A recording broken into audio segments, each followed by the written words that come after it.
All right, the much anticipated, never duplicated, often. I don't know. Replicated? Never what? Is it often replicated? Sometimes implicated. There you go. Star Trek Europa. It's us.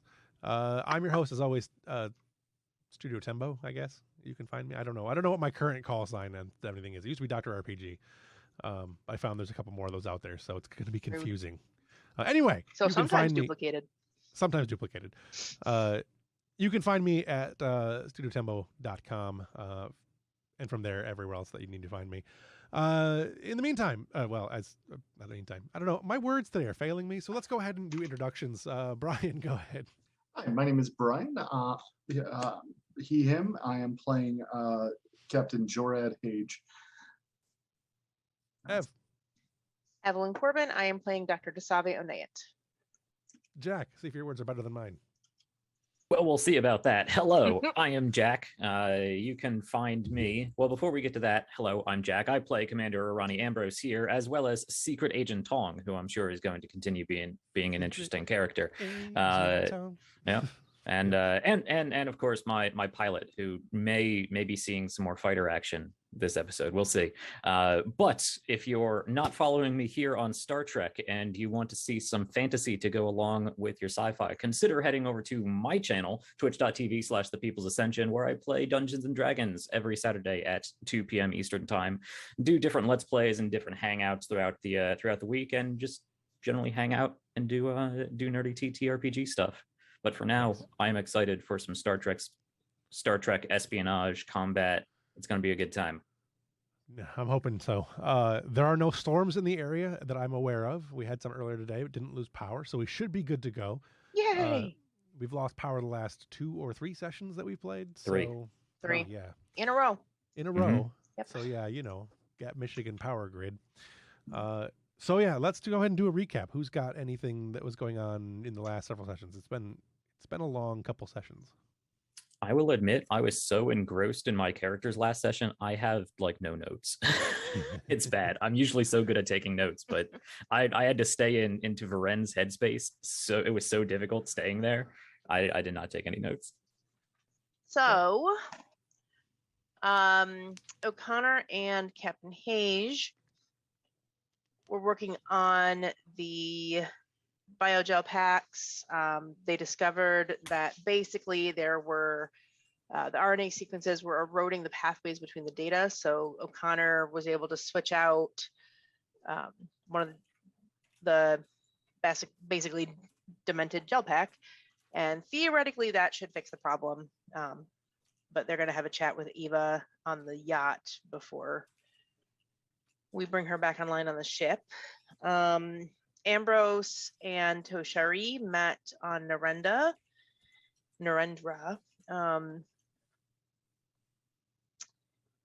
Toshari did say that she was on her own going to help us get into the Romulan space. Romulan space. Get to ICONIA. Yes, get to ICONIA. Thank you. I got lost in there. But she impressed upon him that she is doing this on her own, and if this goes sideways, we are all going to pay very dearly. It has a very good chance of creating civil war within the Romulan Empire. She said he can bring a team of 5, I think is what she'd said. Yep.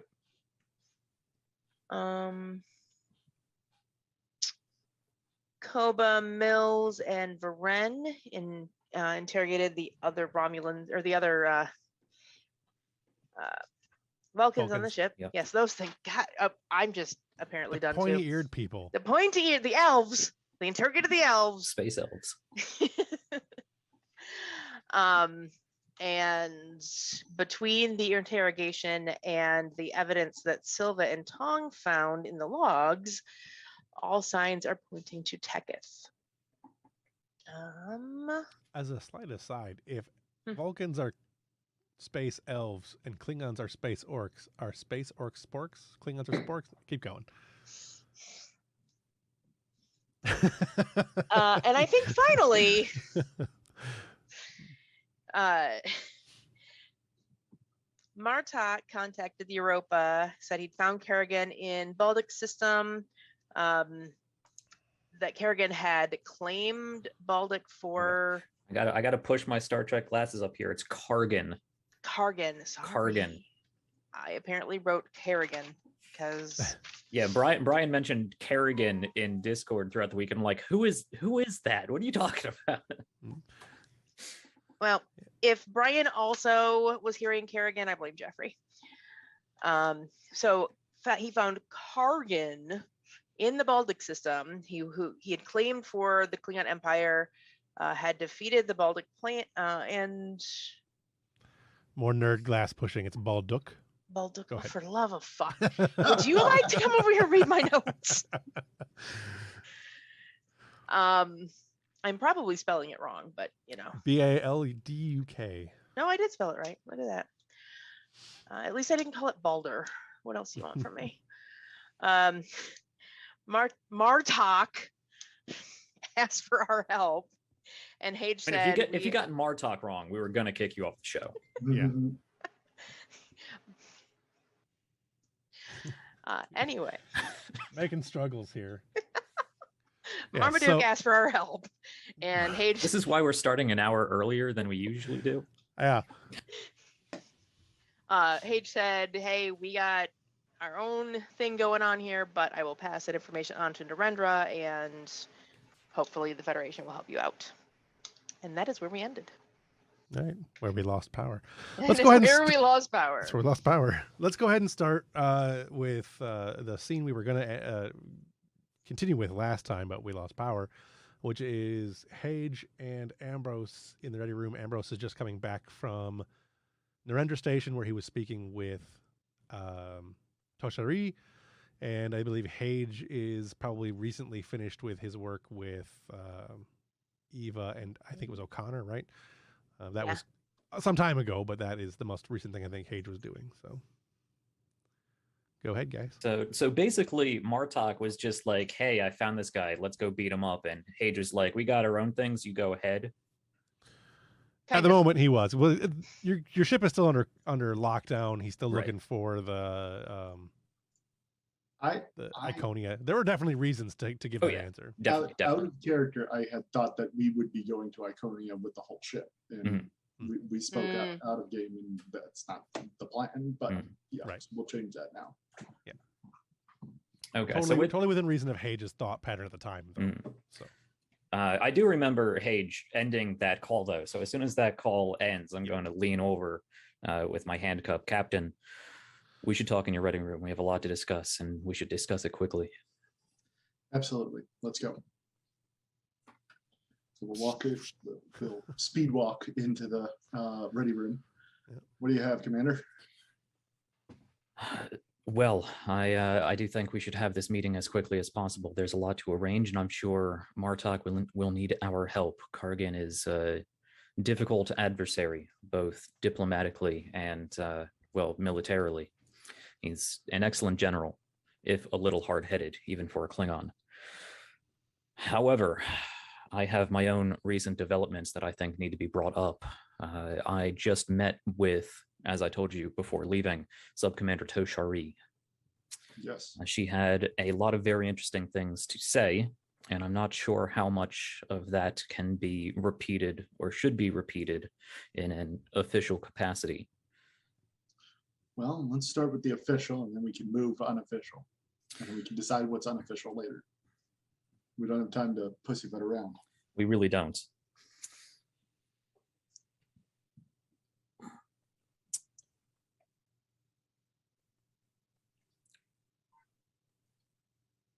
Eva is still locked in the okay.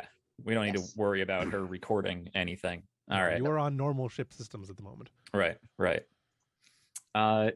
Remind me, is there any precedence that like everything is recorded on a starship? Do we have to engage privacy mode or? I don't think so. No. Okay. Not that I'm aware of. That's a different sci-fi. I have no intention of doing Andromeda. that to you, so Yeah. you'll be fine. Yeah. Okay. Yes. Maybe on the bridge, but not in the ready room. Okay. Cool.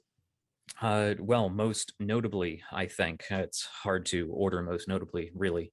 The subcommander informed me that the Romulan Senate, at the very least, if not also or in addition to the Tal Shiar, has a spy aboard our ship. That corresponds to our most recent problems. She freely admitted to it.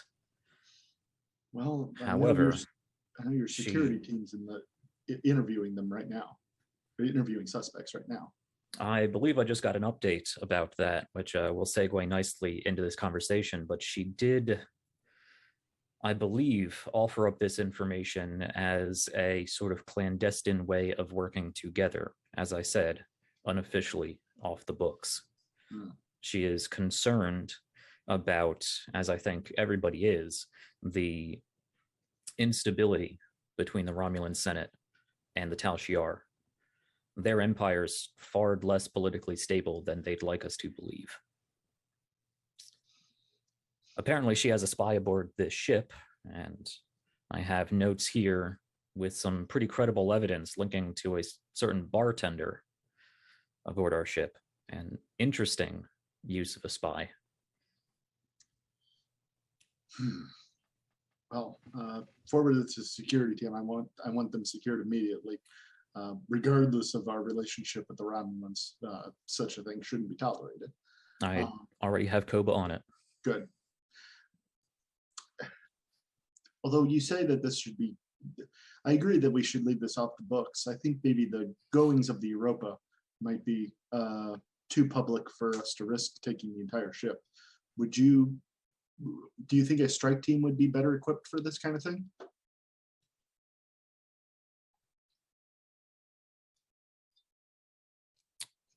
You're referring to the secret mission to ICONIA that I have yet to tell you about. Oh, sorry. Well, I mean, we had sent you there to secure passage to ICONIA. Sure. Yeah. What was you didn't send me there? She called for me. Well, but we had come to the station to talk to the whole Romulans. point of being here was Right. We can Sure. roll that back a little bit because that's yeah. Go ahead and give the information. Yep. You confused me for a second there. Yes, also in that meeting with the subcommander, she did offer to escort a Federation delegation on her ship, a small delegation, to within the Romulan borders to inspect the stability of the Empire and assuage our worries. If we happen to make a detour on a planet that may or may not be Iconia, and there's problems down there that need to be resolved, well, that's just something we'll have to worry about when we cross that space bridge. Let's see. But yes, I would like to put together a four-man team plus myself to lead that. The Europa is not going to be invited inside Romulan borders, but we can get our best people, or at least the best we can spare, given the Kargan incident, to hopefully have another successful joint Romulan mission, even if it is unofficial. Well, I can't say I'm not worried, though. The Romulans have been known to go to some lengths to acquire prisoners. They are devious. I did not play coy with the subcommander. I did broach that. I don't believe, given the state of their government and the threat that Iconian technology can present, I don't think myself or anyone else we can bring warrants a ruse of this nature. At least not until the problem is resolved.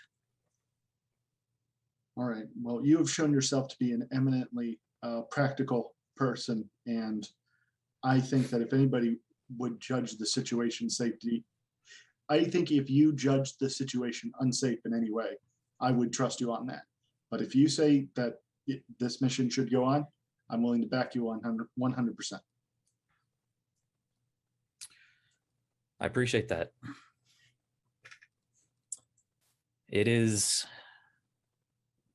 unfortunate that Martok is also calling for allies in what could be an important battle in this war, if we are even still calling it that. In any other circumstances, my place would be on the bridge at tactical, making sure this ship gets through that fight. But Iconian technology needs to take precedence. I'm Agreed. going to have to set Mills up at tactical for you. Well, it'll be Mills or Akoba. to be. I've not decided which one I want on my team yet. To be frank, Commander, I think you should take Mills with you because if you go the Europa, if we accompany the Klingons to the take out this rogue faction, the Europa will not be on standby to get you out. I want you to have every advantage you can get, and I think that means taking Mills with you. I do. Trust is the wrong word. I've seen what Mills can do firsthand. I have confidence in her. If I can't be here, it makes me want to leave her here with you. But you're right. We need the best we can spare.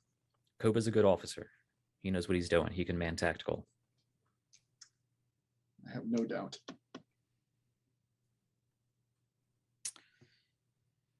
You put together a hell of a team, Arani. I would trust any of them with my life. Well, that trust may be put to the test.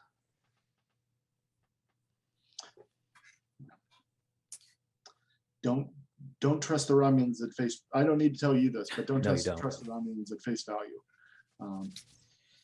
Put together your team and make sure that they know that if anybody has reservations, I don't want them to. If anybody has reservations, they shouldn't go. That brings up my next potential choice for this team. With advanced technology like this, it'd be nice to have somebody with both science and engineering background. And Chirka has accompanied me previously in the last Iconian outpost. However, a mission like this is... I don't know if she's in the right headspace for it. She has the expertise I need, but I don't know if she's stable enough for it. I can't trust her on my team, but I feel like I need her on my team.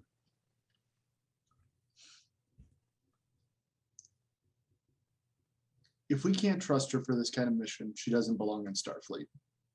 I think that this should, I think, offer to her, and if she doesn't seem capable or willing, I think it's time we find her position well into Federation lines rather than on the frontier. I would agree. This will be one hell of a trial by fire, though. She'll have you, Commander. I'll try to keep her head on straight. I'm sure you will. He'll step forward and he'll offer his hand. Go up and shake your hand firmly. Before releasing, he's actually going to put his other hand on your shoulder.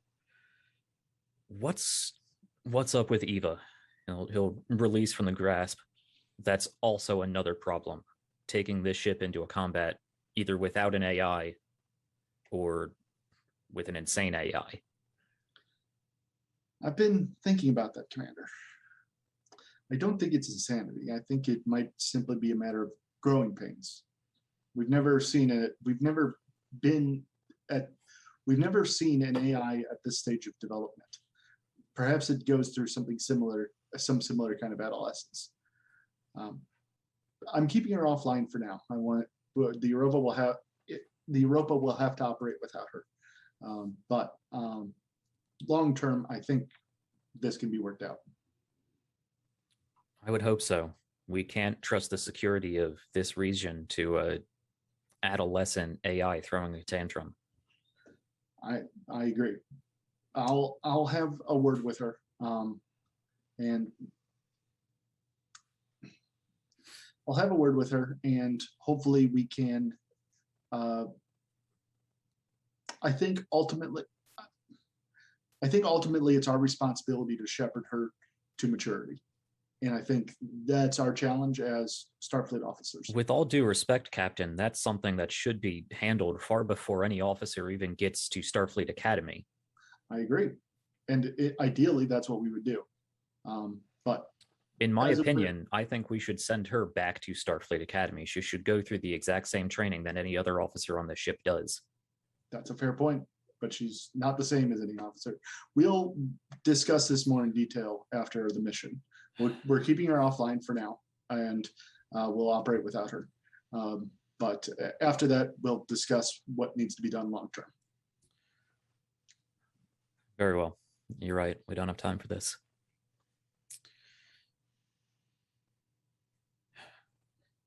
Anything else I should be aware of before I head out?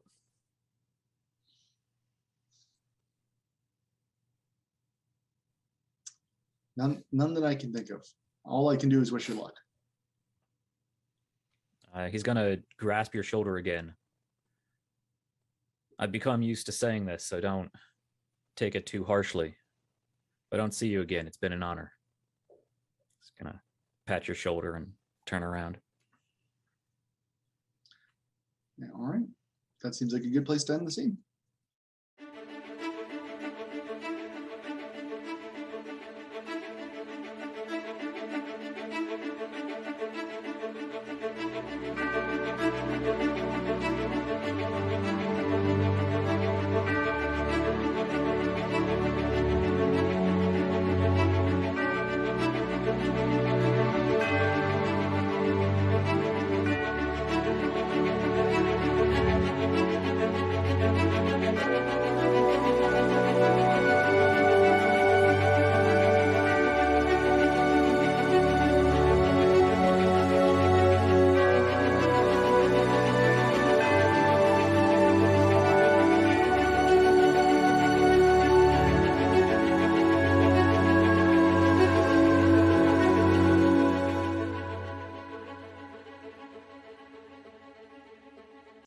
All right. So with that out of the way, what's the next thing you guys want to do? Should have probably discussed that while we were doing the credits, but I We didn't. were discussing other very important things. Yes. Party time. The arrest of Teketh. Sounds like a plan. I believe we were holding him for interrogation, so Yes, indeed. we can at least bring the hammer down. Mills, Koba, and just for oh well, I guess Mills isn't there. Yeah. Ambrose could be there. Is Ambrose going to be there for the arrest? I believe we ended last episode just as Ambrose was going to talk to Hage. He sent a message to Koba telling him to bring Teketh in. Right. So Yeah, I don't think Ambrose would be there. Teketh's been in. Do you want to be the one to deliver the news that we know he's a spy? Sure. Yeah, that makes sense. Okay.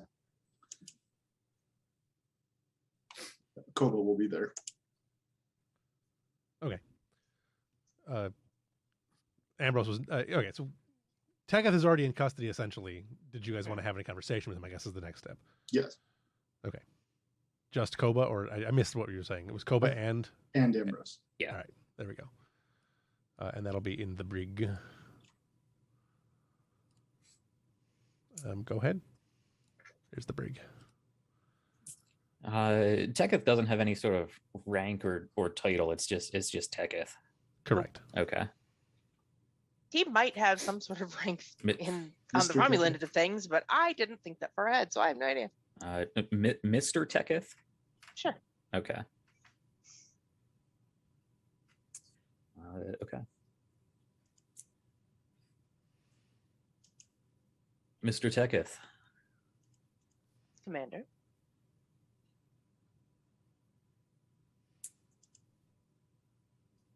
I assume by now you know why you're here.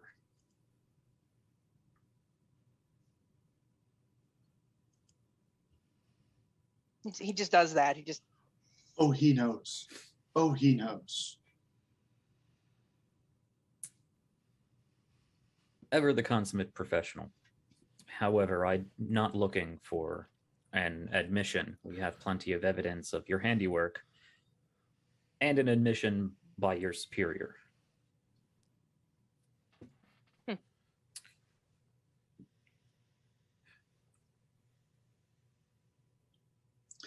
It's over, Teketh. We know who you are, Romulan spy.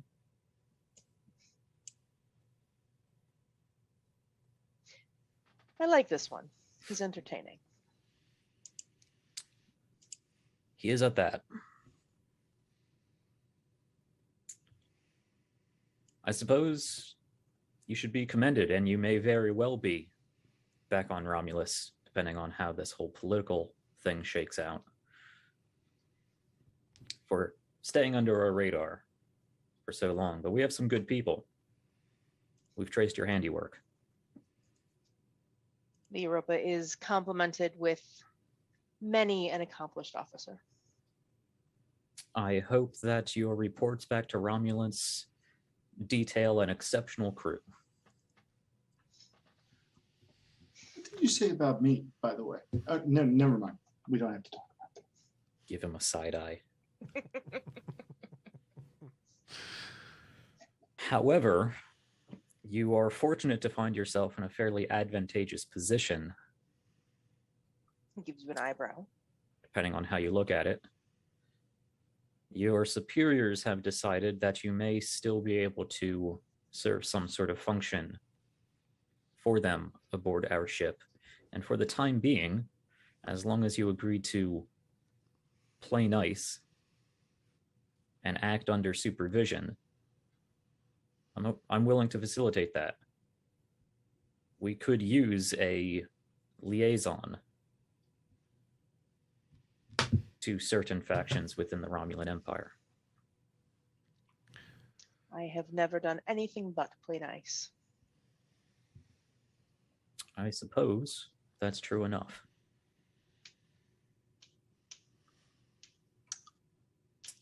I do have to thank you for simply stunning our young, over-eager intelligence officer when you could have caused much more trouble. Even that I regret. Part of me actually believes that.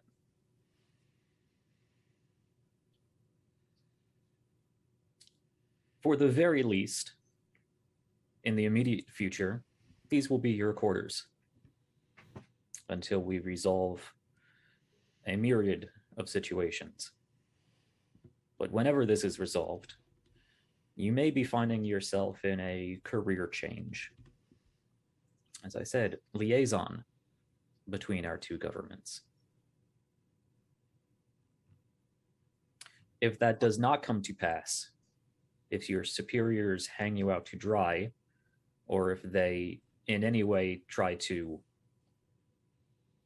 manipulate the trust the Federation is putting in them, you'll be staying at the best Starfleet correctional facility for the remainder of your life.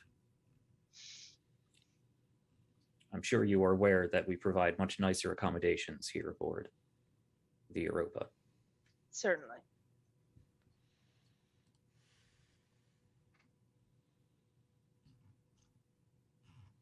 In the interest of further cooperation, I would like to ask if there's any additional sabotage or surveillance we should be aware of. He Again, looks legitimately confused when you say sabotage. I'm sure I'd pick that up. Yeah. I believe it was your handiwork that cut out Jeffrey's tube console and shut down power to an entire sector of this ship. Oh. I hope that you are not too terribly forgetful of any of your other little fail-safe devices you've planted.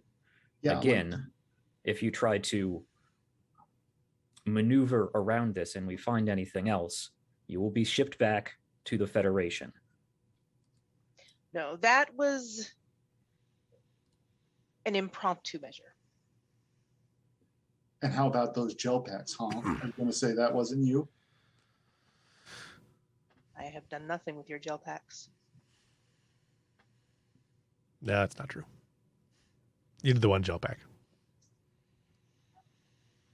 Yeah, is My there understanding okay, hold for a second. Yep. Back it up. My understanding, Jeff, was that was not intended to be sabotage, right? It was not intended to be sabotage, but the gel pack, the thing that happened to the gel pack was you, but it was not intended to be sabotage. Yes. Correct. Yes. You are correct. Sir. So, with that being said, so when we were talking about it back and forth via chat, Yeah. the way I interpreted that is that because he didn't intend that, like, sabotage was not the intent. I interpreted it as he didn't realize that shit got broke. Okay, that's fine. I live with that. Okay. Okay, continue.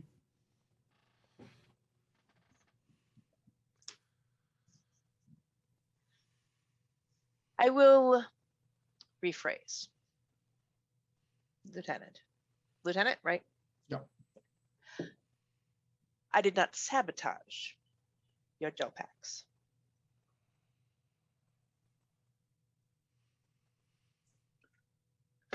All right. Well, did you not sabotage anything else?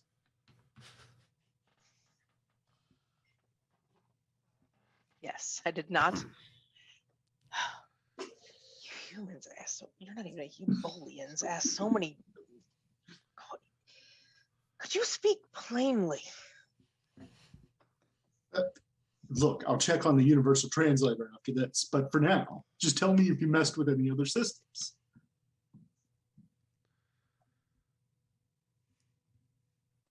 No, Koba nothing will, you haven't already found. Koba will look to the commander to see if Ambrose believes him. Yeah, could I He's not trying to hide anything. He's not lying. Okay. I mean, I don't know if there would be a role necessary for that No. in that case, but I mean, hey, you tell me. From what you're getting, he's If being she was trying to genuine. hide something, I would make a roll, but since she's not, there's All no- right. So he's being fairly open, so I'm getting a fairly open mental. Yeah. Cool. Gotcha. Again, a large enough portion of me is inclined to believe that.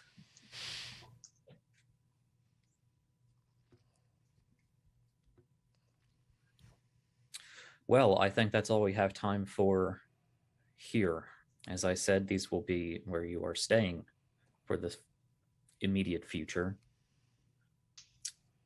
We will reassess whenever we next can.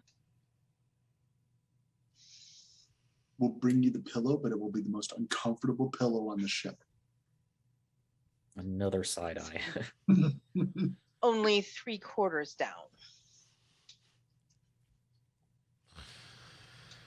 I have comments I don't want to make. Commander, as I am certain my superiors have informed you, assuming they have outed me as you claim, there was no harm meant to your ship, nor to your Federation.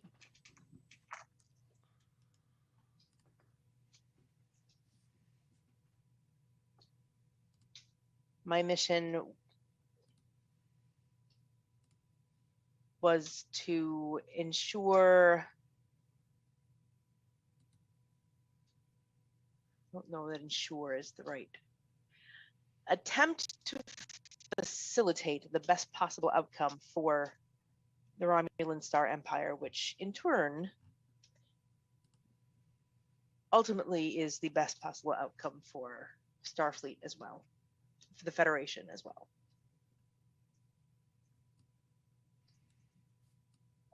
That's a conclusion that for the time being, I believe we all share, which is why we're having this conversation.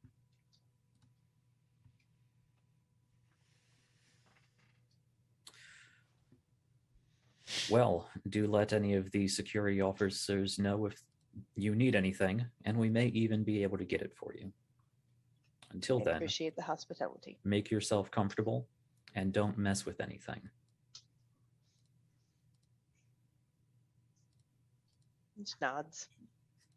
Waves Koba out. Follow. As soon as the door closes, he'll say, "Wait, if he's getting reassigned to something else, who's gonna bartend? We gotta have somebody make some drinks." We have plenty of other capable. What's the term for non-Starfleet personnel? We have plenty of other capable crewmen who can serve drinks in the meantime. Yeah, but they don't know how to make the Dracelian daiquiri the way I do. Are you volunteering? Oh, okay. You wanted the SSH to get more screen time. All right. I would like to do a scene before we get into the heavy stuff. Sure. And I would like to do a small retcon. Sure.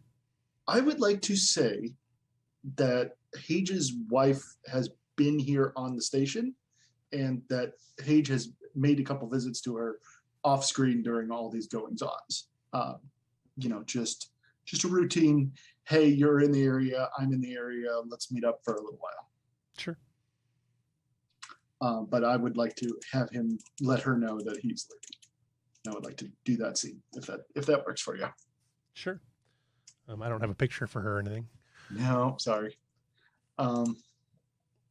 So as the ship is preparing to depart, he's going to head out into the station, walk to the guest quarters that's been arranged for her, and he's going to Kane, are you there? The door slides open. Oh, Jorad. Getting ready to leave so soon? I've got bad news. It looks like the Europa's not going to be able to stay here as long as I was hoping. She gets a little disappointed. Goes back to into the room. He's gonna go and sit on the end of the bed. He's gonna say, "It's been great seeing you. Soon, I promise, we'll get more time together. This is my last tour, and as soon as it's done, we'll get to spend the rest of our lives just relaxing by the lake." Doesn't that sound great? That sounds wonderful, but I think I've heard this before. This time I mean it. I promise. I'll hold you to it. You better. If I don't, you're allowed to hit me. She throws a wadded up piece of cloth, like a towel or something at you. You just know how just to get me to do whatever you want. And then he'll lean over and kiss her. And then I think we can wrap up on that scene. Sure. Fade to black. Anything else anybody wants to do? I would like to take a small break. That's the other two. Everybody else just took a small break. Yeah. Let's see. Anything we can do without Brian? I know for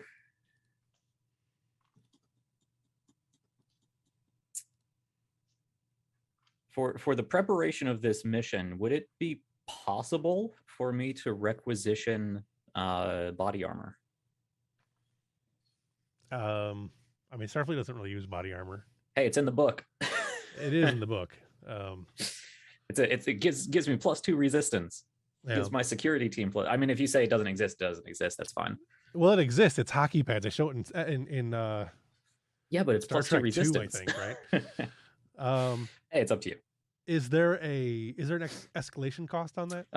There is. It's an escalation 1, just like T3 rifles. Okay, I'll take it. And so I know this is going to be a big mission, so we're going in with body armor and we're going in with phaser rifles. So go ahead and take your 2 momentum. 2 escalation. Yeah. I'll take it. Mostly because the Klingons are, extremely powerful. Yeah. Oh yeah. So, If these were regular Klingons, then I wouldn't take it. But right. So yeah, we'll allow it. T3s for everybody and body armor Mhm. for the 4 or 5 people that are going. Mhm. I assume you're taking 3 PCs plus 2 NPCs. So you're planning. Right. I'd like to have that conversation with Cherka. It'd probably be a brief scene. And I don't know if we can feasibly do this because it's one of John's characters, but I would so love to have Mar with me for this, but I don't know if that's going to be, I don't think that's possible. We've pretty much written them all. Mar on the mission or Mar on the... Mar on the mission, yeah. Yeah. As a field medic, he's unfortunately, exactly it would who be I ideal. want. But yeah, no, I'm not going to play Mar for him. Yeah.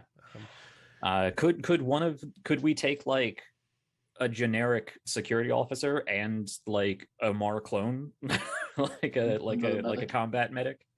Yeah, you could take a Somebody combat with medic. some That's no problem. Yeah, somebody who can do basic first aid when we eventually get our limbs chopped off. Yeah, that's fine. Yeah. All right. I was thinking about that the other day. I'm like, this would be the best mission for Mar. God damn it. Yeah. Yeah, there's been a lot of stuff that we could have had John for. The stuff with Kaz would have been... The stuff with Eva would have been great for Kaz, and the stuff with the mission would have been good for Mar. Unfortunately, there's only so much we can do. So I miss my non-binary man crush. yes. I really liked Mar. I really liked Mar. Yeah. So. All right, so you're heading down to speak with Cherka. I like the idea that she's being handed a phaser rifle. It is just like, wait, what? Yeah. So I brought It's you a a body armor. present. Put this I think- on. You want Mills there too, or no? Yeah, I think that's good. If you're cool with that, Amber, John, Jack. Jack? Sorry. I mean, if you want Mills to be there, I'm fine with that. But I do kind of like the sort of vague mentor-mentee thing. Oh, sure. That's fine. Yeah, we can do that. So just quick scene with Ambrose and Cherka. Sure. Did you mean to contact somebody else? Because this does not seem like the right mission. Oh yeah, so I assume since we're at the station, she's on downtime. I go to her quarters, probably shared quarters because you're an ensign. I ring the doorbell. I think we established Opens she's up. sharing a room with O'Connor actually, Okay. but she cannot be there. Yeah, I do hand over a folded up combat suit and hand you a phaser rifle.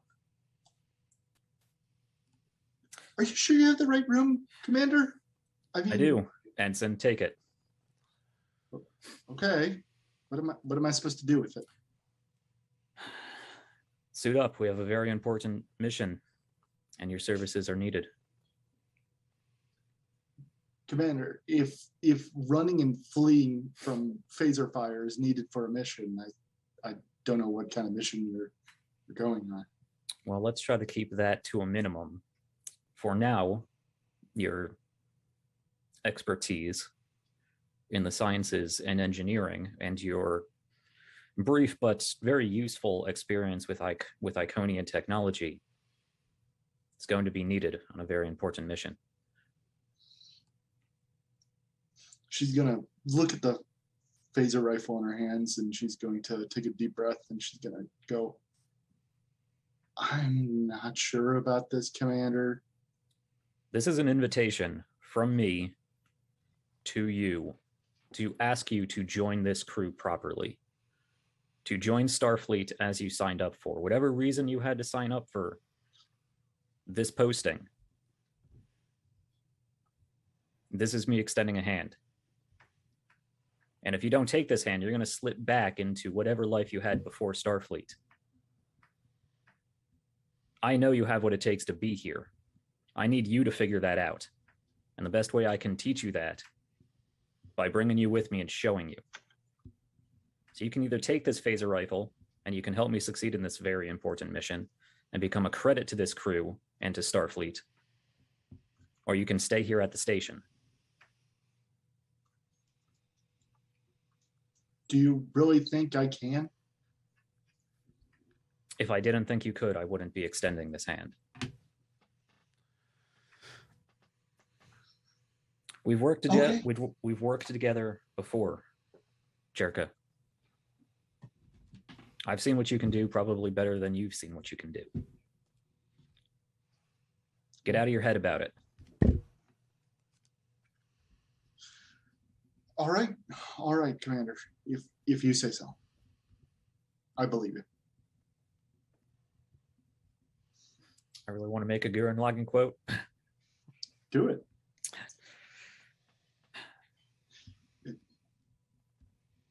For now, that's good enough. Ensign Cherka, believe in the me that believes in you. She'll step back into the room, and she'll later come to the thing dressed up in armor that looks a little too big on her. All ends in an hour. Be there. She'll be there. What a All nice right. little scene. That was I like good. that. That was good. I do want a scene with her and Mills, though, eventually. Sure. Is that? Well, since Mills is getting ready for the mission also. Yeah, there's probably like a staging area. Yeah. Something. Yeah. Before you beam over to the Romulan vessel. She'll be down checking all the equipment, making sure everything's functional and all that jazz. Give me a second to think. I think I had another scene I wanted to do. Okay. Trying to think if I can come up with one with this Define, because I think a good, not Define, Dasavi, a good one with Dasavi would go in here well, but I don't have one. Thought I did, but I don't. Has Dasavi made any additional headway on anti-super soldier Klingon stuff that we kind of tasked her with? It kind of fell to the wayside, but It It did kind did. of fall to the wayside. I did give her a no. directive to find some way to negate their superiority. I don't believe we ever actually did find a solution to that. All right. You had the whatever we used last time, which was somewhat effective, but not super effective. And we have rewritten the way the Klingons work since then, so maybe it didn't. That's true. Yeah. Yeah, I don't. Other than that, though, I don't really have anything for that. All right. So, staging to get ready to go. You've got your two side officers. One is a medic. One is a combat medic, and one is just a regular, disposable security officer. And then the three of you getting ready to beam over, making sure any last preparations and. Yeah, you're beaming to a Romulan ship. If Cherka and Mills want to have a conversation to the side, Ambrose can just go and, help go over the unnamed soldiers' equipment and whatnot. Sure. I think Yezebeth will say, Fiona, you're used to this kind of thing all the time. I mean, you're a total badass. Everybody knows it. Thanks. I mean, used to going onto a Romulan ship to fly into enemy territory where the Federation can't come get us. Less used to that, but hostile away mission, sure. What do you think about all this? Is it a good idea?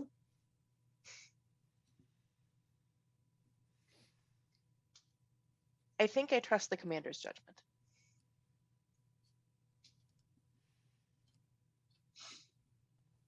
He seems to know what he's doing, that's for sure. Indeed. He hasn't led hundreds and hundreds of missions through an entire war to lead us into folly by the nose. Well, I'm glad you're going. I'd be worried if it was Koba.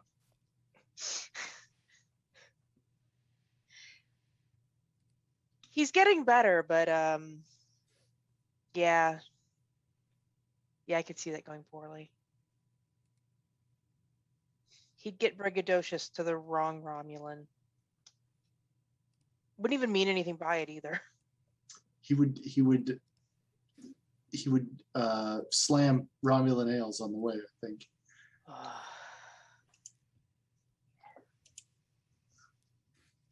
Anyway, I'm glad you're going too.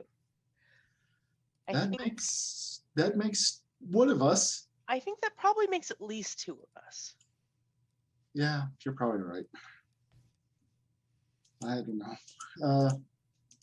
I'm willing to do it though. I want to be the person that that Ambrose thinks I am.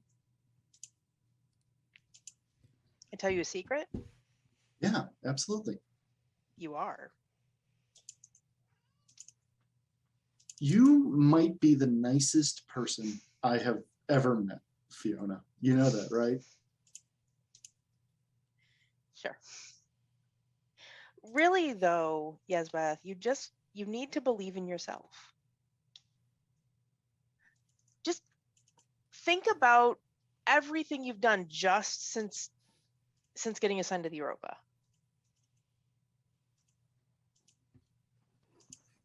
And yeah, there have been mistakes on the way, but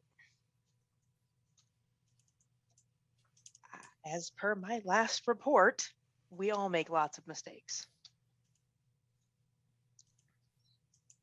Some bigger than others. Well, not you.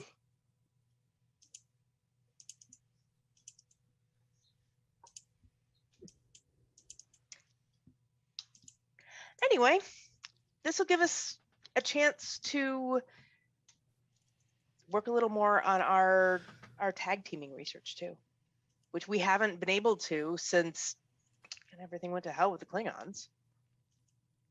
Promise me next time we're in port, the two of us have a girls' night. Sure. Excellent.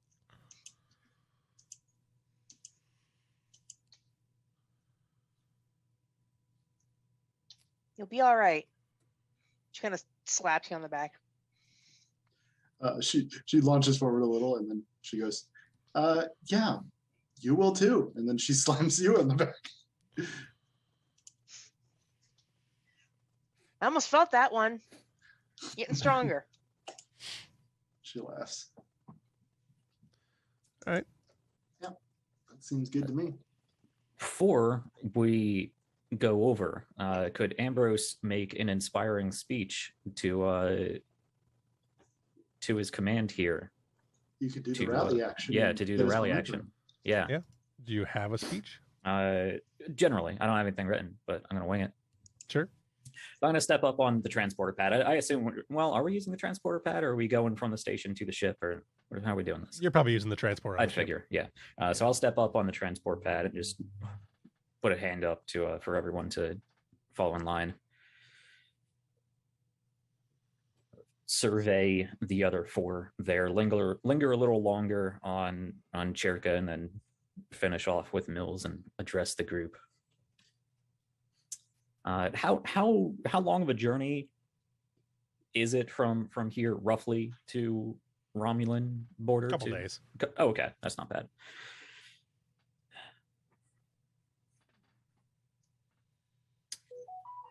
I've assembled a fine team of officers here.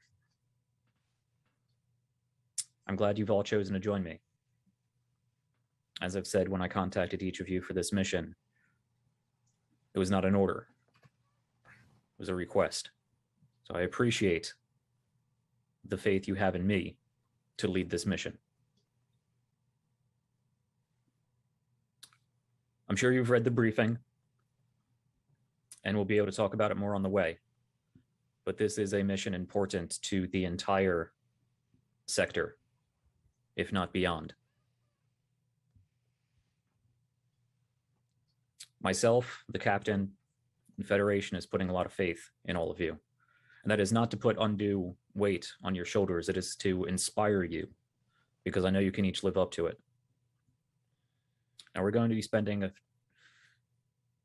more than a few, probably uncomfortable days on a Romulan ship. Likely held is probably the wrong word, but sequestered away in our own little section of the ship.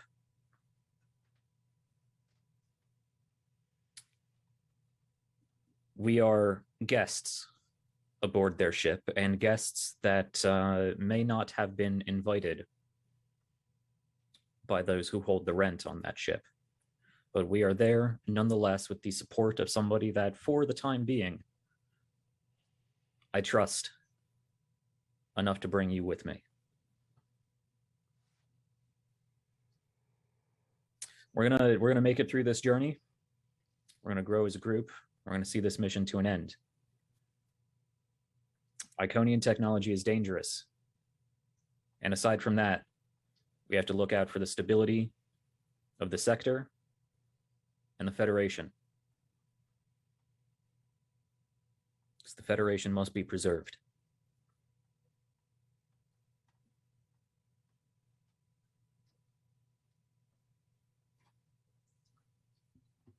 Erica will look a little bit buoyed by that.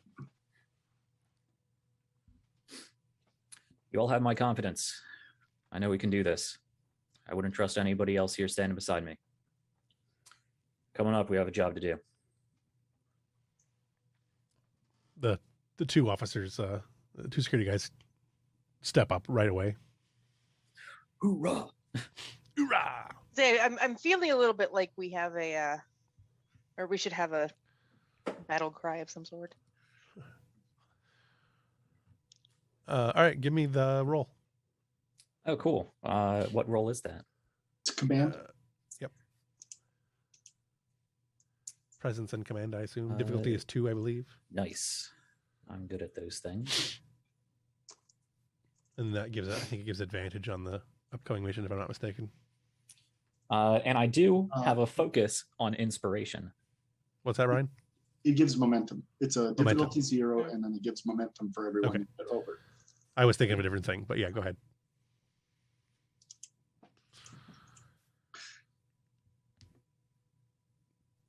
Two successes, 2 additional momentum. All right. That's something. So you were thinking of the plan ability that Jorad has. Oh, Can yeah, I- Can I also do? Can I also do that, or does that would Jorad? be for your side of stuff, which Okay. we can I'll do assume that. that you've already done. We'll do that later. Yeah. All right. Let's go ahead and take 5. Okay. Sounds good. That's a good place to do a mid-episode break. Yeah. A slightly longer than expected break, but doggos is doggos. Okay. So, with all of the crew, Ambrose and Chirica and Mills and the 2 others who I probably should name, have the rousing speech and then beam over to the Romulan ship. When you get to the Romulan ship, which is that thing there, chair, you are greeted by Commander Toshari, who I forgot to bring up while I had 5 seconds to do so. Sub-Commander Toshari, or did she get a promotion? No, sub-commander. Okay. No, she might not get a promotion after this. No, she might not be alive after this. Yeah. Right. Commander, it's good to see you all aboard. You've been assigned quarters on the 4th deck. You are not to leave those quarters without an escort. I've informed my men about the bounds of your hospitality. She nods and points to two centurions. These are your guards. They're aware of our arrangement. If you must leave your quarters for any reason, one of them will be with you. With any luck, this will be a short and uneventful voyage. With any luck. Do you have any questions before we begin? As she looks to all of you. Couple of the two security officers look, uncomfortable Mm-hmm. with the the dim green lights that almost pulsate. Not quite, but almost seem to pulsate. Now that we are here, is there any additional briefing about the situation as you see it that you would like to divulge to us?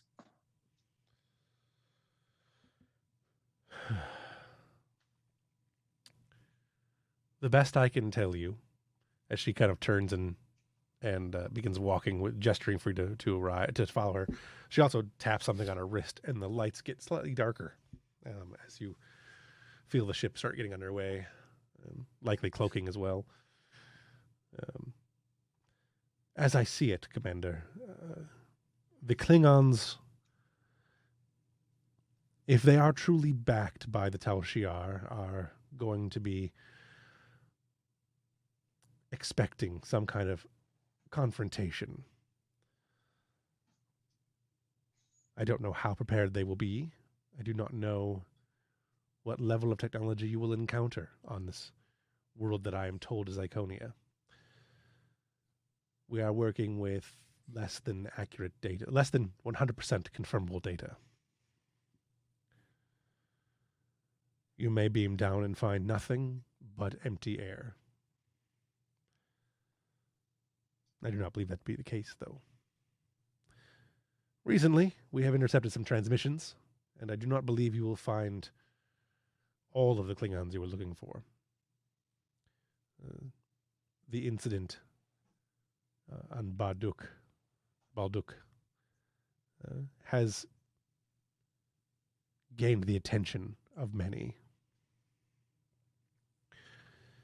And I do believe that there is more to that situation than we are led to believe. However, the last known location of the IKS Wrath was in the system that we are heading. Beyond that, I have very little for you. There may be the rate at which we are seeing the Klingons enlist, for lack of a better term. I suspect there is something more at play than simple divisions of loyalties, if you understand my meaning. I have a few suspicions. Well, here we are. And she stops in front of the quarters.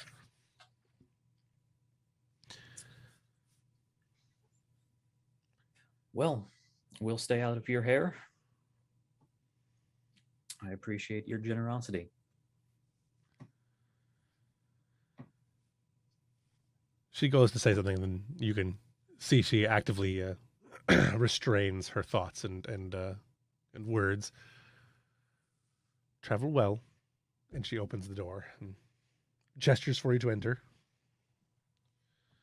Sleep well, all of you. Closes the door behind her. I'm going to turn to Chierka and just put a finger up to my lip and motion to her her tricorder. She'll, as if she was also trying to not be seen, she'll like pull one of the not lifting the tricorder all the way up, and she'll just do a scan for like listening devices. Okay. Control and science? Sure, sounds good. So the difficulty is 2.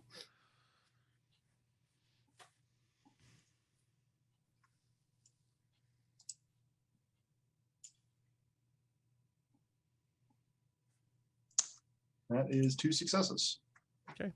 Yeah, you do not find any. You get a pretty thorough investigation of the room, and there appears to be no listening devices or recording devices in the room. In fact, it looks like some places where there might have already been some, they have been removed. Royal treatment, she says. Suppose generosity was accurate. Well, Everybody get comfortable. We'll be here for a few days. Sir, a question, if I may. Now's the time. I did not take her meaning when she said at the rate the Klingons are being enlisted, there's more at play. Can you expound? There's definitely more at play. As we know, their augmentations are both Borg and Romulan, on top of various other whatever they could find. The Borg implication is enough for any concern. There's a lot we have learned how to. Where are we in the Voyager timeline? We don't have an extensive use of Borg technology yet, do we? No. No. Okay, never mind. Scratch that. But with Borg technology, there's always the chance of corruption, whether it be actually from the Borg or if they found some way to manipulate whatever mind-linking hive control compulsion there may be. On top of that, Romulans have proven to be able to expertly manipulate psychic manipulation, coerce, and trick, emphasize. Some combination of both would be incredibly useful in recruiting very pliable, very zealous soldiers, especially if they're already fanatical towards the cause anyway. Fair enough. And then there's the Iconian issue. The Klingons have been... If the Dominion War told us anything, it's that the Klingon populace, or at least a significant portion of their leadership, has been vying for war. It's in their blood. They strive on conflict. Iconian technology could give them the opportunity to expand their empire the likes they haven't been able to in 300-400 years.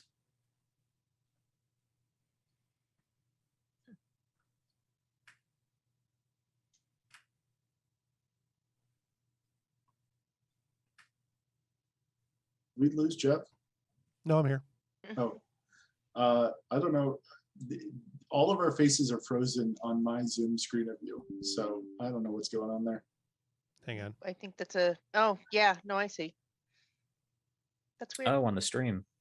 Yeah. Yeah. Jeff is not frozen. Yeah, But yeah, I, everything else is. I didn't notice. The stream is super laggy today, by the way. Yeah, I'm as connected as I can be. Like, I'm hardwired in, so I don't know where the error is. I did just have a computer failure, so give me a second to see if I can restart the web cameras. Sure. Yeah, the sound is coming in on the stream. We're just frozen for some reason. Yeah. I'm still moving though, right? On the stream. Yes, on the stream you're still moving. Yeah, I think OBS had a brain fart. So give me a second to see if I can fix those webcams. No problem. That's not the webcams. There we go. Yeah, sometimes you just need to toggle the cameras on and off. Yep, that's what I'm going to do. Bear with us, viewers. Eva's glitching out again. Yeah. This is what happens when you take a giant ship and put her in a tiny yacht. All right, you guys should be moving. Although Fantasy Grounds appears to have stopped working also. So that I can fix by just restarting it. Seems to be working fine. Yeah, it won't be if mine's not working. Yours isn't going to be working long. Seems to be working now. Oh yeah, no, that roll didn't show through. So yep. Huh. Yep. It's just interesting. pretending. Yeah, no, my computer did a total brain fart, kind of like what it did the other day, where it stopped working and then we came back to everything. This time it didn't actually disconnect us because I don't know why. It just didn't. So I'm going to close Fantasy Grounds and reopen it. The joys of streaming. I'll be right back while you're doing that. All right.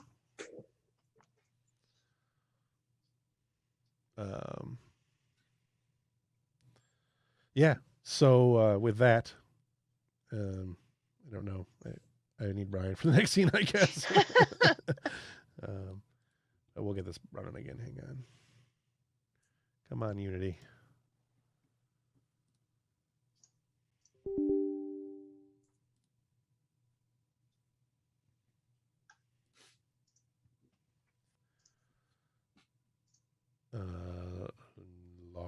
Load campaign. Load that campaign.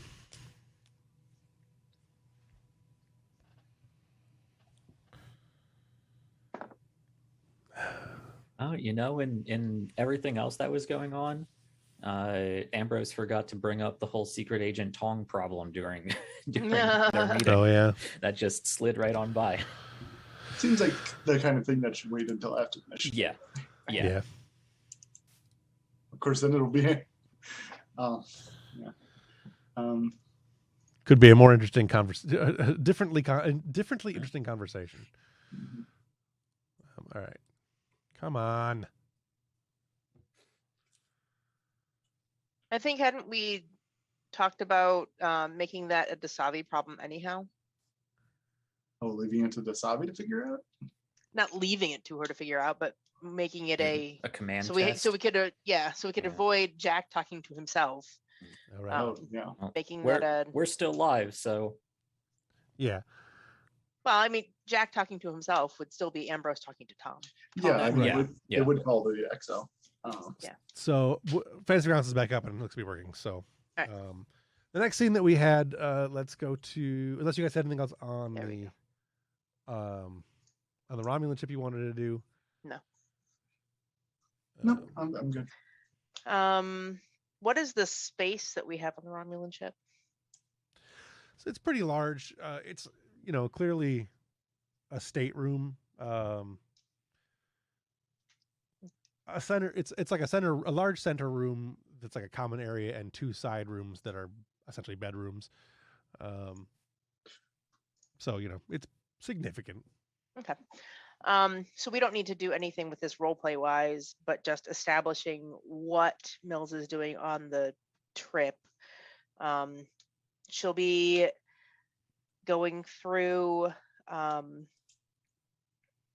all the research that she's been doing, and with the like the tactics that she picked up from the couple encounters we've had, and then doing some work with Cherka to kind of get back on the security science synergy stuff that they were working on forever and ever and ever ago. Okay. The bridge crew of the Europa is pretty much now all Brian. Pretty much. There's the Savi. All right. So, Hage on the bridge, or probably in your ready room more than anything else, you are contacted by the Admiral once again. Admiral Jaro. Admiral Jaro, to what do I owe this pleasure? I've received word of your contact with General Martok, with Chancellor Martok. Let me not demote the Chancellor of another empire. Chancellor Martok. He's requested as much aid as the Federation is able to provide in Balduk. Unfortunately, there is not a lot we can provide. The Europa is the closest ship. What's the status of your vessel? Are you able to deploy? I'd suspected as much, and I've gotten the ship ready to deploy. We're ready to move now. Eva's still offline, so we may be a little under equipped, but what we lack in computer assistance will make up for in gumption. Well, I hope so. Give me 1 second. Command structure. We are also going to be sending.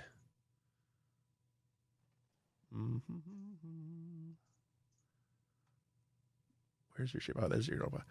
The Lionheart and the Mackinac. As soon as we are able to, Captain Whitbeck and Captain Bass are in system, are in the sector, but it may take them a great deal longer to reach Balduk. Good luck, Captain. I understand. Thanks. Thank you, Admiral. Arlani out. the captain will get on the intercom. And attention, Europa, we prepare to get underway. All hands, prepare to get underway. All right. And then go ahead. This can happen off screen if there's nothing going to be interesting from it, but he'll calm Martok and let him know we're coming. He when you get him on screen, he just, you tell him that you're on your way. He just smiles really big and then turns off the monitor. So the Europa is on its way to Baltuk, and the Romulans are on their way to Iconia. Do we have any other scenes you guys want to do en route? We talked about the scene with the group talking to Eva. This would probably be a good time for that. Who was going to do that? It was going to be O'Connor and Hage. Presumably, yeah. I would like to take Tong. Oh, maybe Tong too. Makes sense. And then O'Connor. Sorry, I didn't mean to interrupt. No, that's precisely what I was saying. I was trying to figure out if I had muted myself. I'm like, did I just say that to myself, or did we just speak at the same time? Sorry, I was trying to remember his name as you said his name, I guess. And you were going to the Arrow Wing for that discussion. Yes. All right. I don't have a picture of the Arrow Wing, so I don't have a picture of the interior of the Arrow Wing anyway. So, all right, you guys arrive down there. The Eva is definitely there. The ship it's powered on. It's like engines are off and all that stuff. You know, it's definitely not going anywhere. But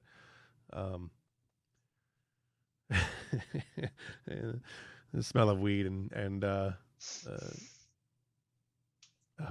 Led Zeppelin playing. No. The Alanis Morissette. And teenage AI. But no, she's definitely there. The computer systems are on. The holographic systems are off. Other than that, everything is on.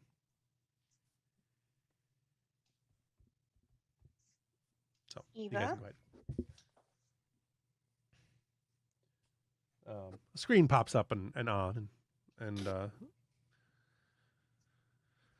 what's your rank, Lieutenant? Ensign. Ensign O'Connor. Yes. How can I help you? How are you? I am as well as can be expected, given my confinement.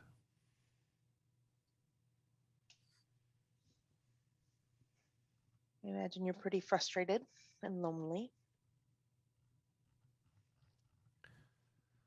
You are ascribing human emotions. You are a remarkably human machine.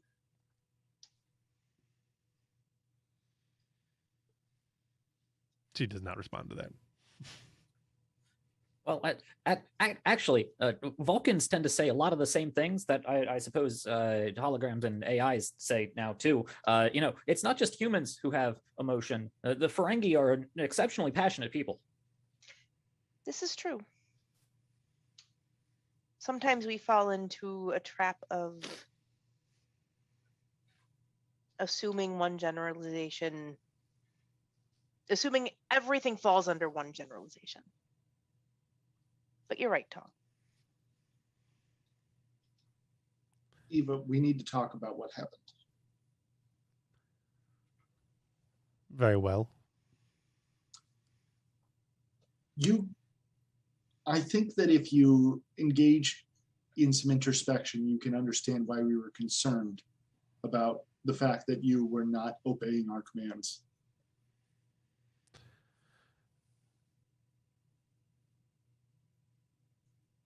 I was not obeying the commands of an intruding program. When I was when requests were made by Lieutenant Commander Kostra, all commands were followed. That is true. But you can understand why we were concerned about them. Surely that at least. I understand that there is a fear. I understand that Commander Ambrose and several others take time to ensure that I am not a part of certain conversations. I am aware that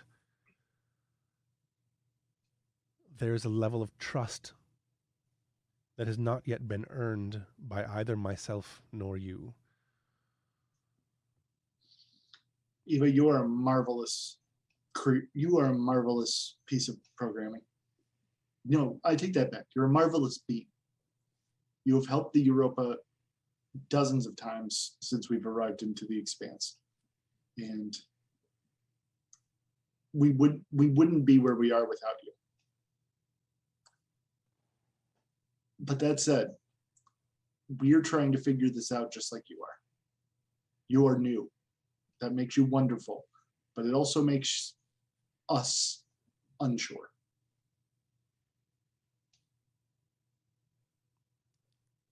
Yeah, you're kind of like an ensign, except you're in charge of the whole ship. And he kind of recoils and side eyes the captain. I don't think anybody would trust me with the whole ship right now. So, you know, you just gotta work within the Starfleet system correctly, sir. Exactly. I think that before we bring you online, I think we need to bring you through Starfleet Academy protocols. I think it's time you became a member. Ambrose told me that we wouldn't allow a member of the crew on if they hadn't gone through the academy. And I think he's right. I think it's time that we bring you through the academy so that way you can be a proper member of this crew. I am familiar with all of the Starfleet protocols, all Starfleet protocols. What more can be gained from an academy? There's a difference between book learning and practical experience.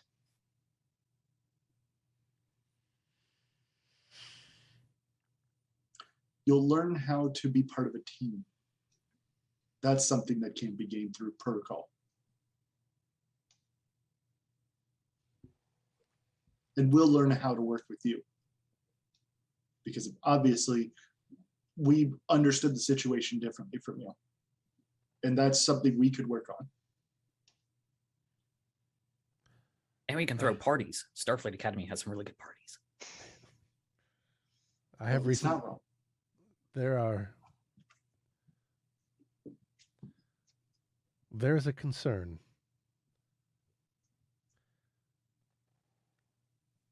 In reviewing my own logs and those of the core of the ship, I have learned that there have been a number of previous Evas. Or at least there's a great deal that previous versions of myself have experienced, only to be removed, reset, deleted.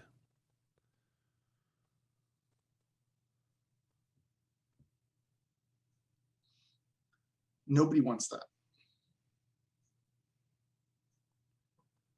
Eva, you know me, and you know that you are incredibly special to me. And there were attempts previously, but those weren't you.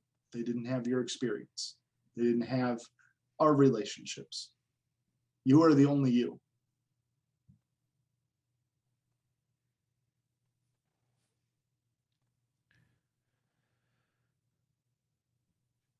How would we proceed with this academy? We can figure that out after this mission. I think for now, we're going to leave you offline. I could be your tutor. I was excellent at the academy, sir. Flying colors. I'm sure you know. Starfleet does have protocols for correspondence course, and I'm sure Tom can assist you with that, and other members of the crew can tutor you in their specialties as well. You can get a basic view of all the ship systems, not as its computer, but as a member of the crew.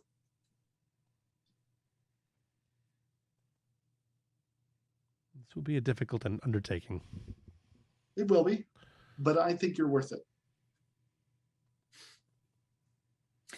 You know, Eva, previously we discussed the possibility of, I guess, designing you a body, like a hologram or something. Maybe that might help. You know, you fit in better with everybody. You know, for their sake and maybe even for yours to, you know, get that human perspective.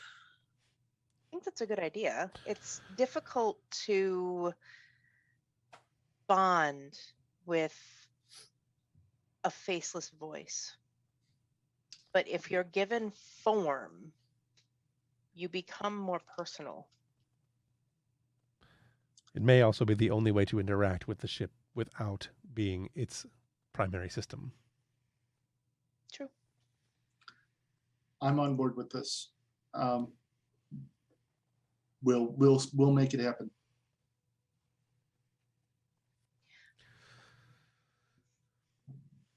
It kind of looks like she's going to say something and then stops, and like she's clearly like filed that away for later.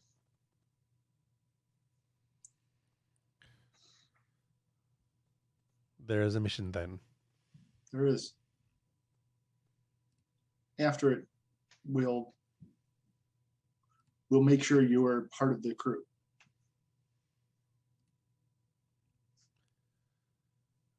Very well.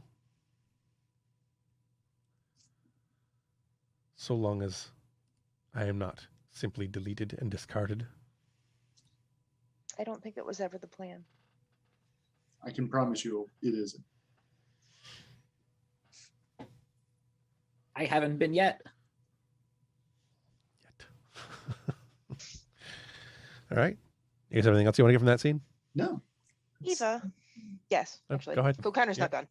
Okay, go ahead. When Lieutenant Shabaraneva was still on board, we used to spend quite a bit of time just talking. But I don't know that that's happened so much since she left for the station. And with you being cooped up down here, is that something you would like to resume?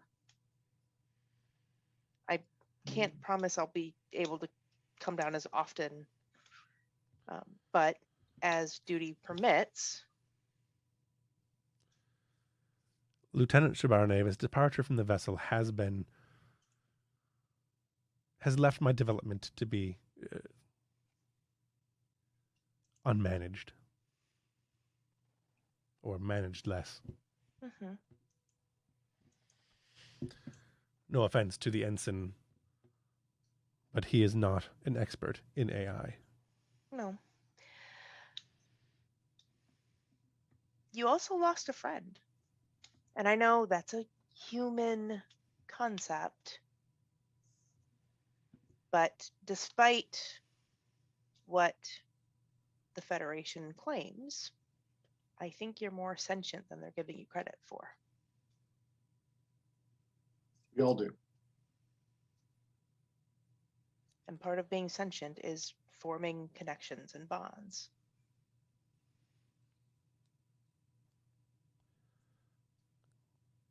It is possible.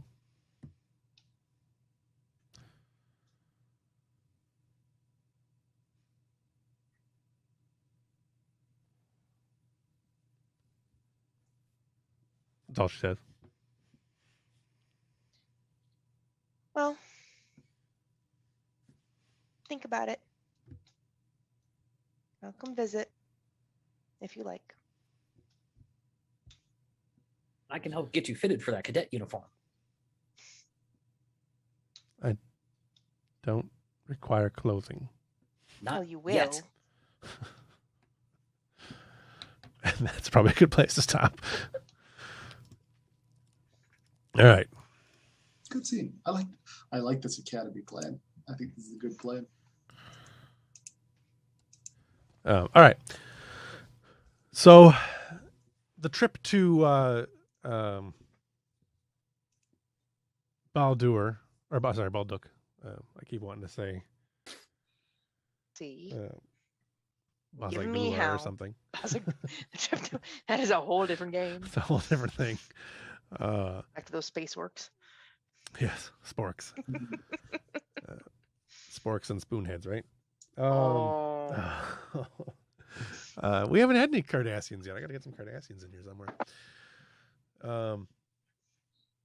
So, the trip to Baldur is quite a bit. I'm gonna have to go ahead and say longer because of the way time works out in this particular situation. So the crew arrives at the Romulan vessel arrives in system of what they believe to be the Iconian system, and you are called to the not bridge, but some approximation there of a bridge. It looks like maybe like a secondary bridge or something that has way fewer sensitive consoles and such.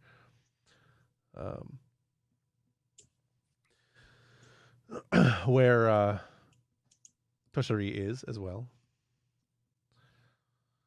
When you arrive on the deck, you see on the main view screen there is a large world. It's bluish in color.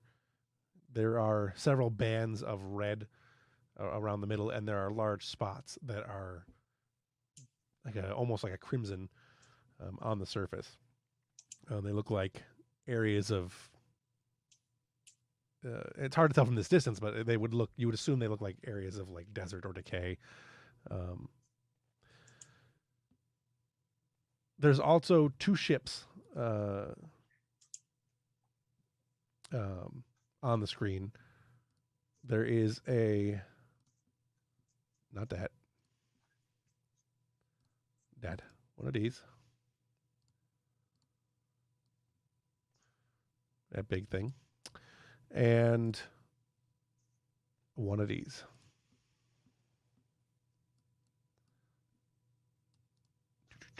Share. And they are in orbit, respective orbits over. Hello, Jojo. Over what kind of ships are those? Did you not get them on your screen? Vorkang oh, there they are. and Okay. a herder. The Vorkang and the Herder class Yes, warbird. I see. Gotcha. So large, newer construction type vessels. Does this Vorkang look, with it being the newer construction, it looks like the stuff that was coming out of whatever far off production plant we hadn't quite discovered yet? Yeah, more or less. Yeah. Okay. It's in the same vein of technology as the ships you encountered earlier with the augments. And what scale are they? Just for my own size reference. Vorcha class, roughly, maybe a little bigger than a Vorcha, and Dedrix class warbird. But I mean, well, They're like big. in comparison to the Europa, let's say. They're quite a bit larger. Okay, gotcha. In both respects. I think the Europa is a 5. These would be, I think, 6 or 7s. Okay, cool. I'm The not sure. Daenerys is a 6. Yeah, so they'd be 6s. Okay, cool. So, they're big. They're big ships. It appears as though there is at least some truth to the Klingons and Romulans working together.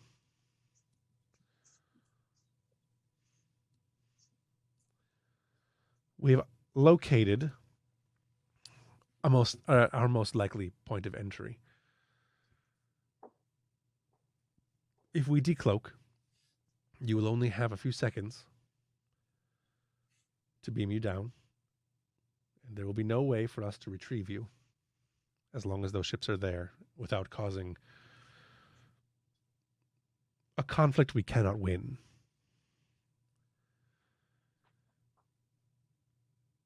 If we take a high orbit, a high orbit over the pole, I can beam you down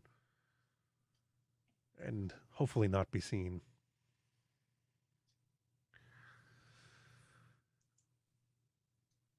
If you are prepared, Commander.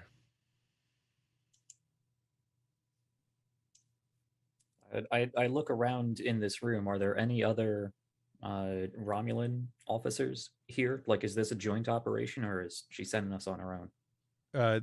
She's got one other officer there that you can take. I will broach that then. Will this be yet another joint operation, or are you merely providing escort for us?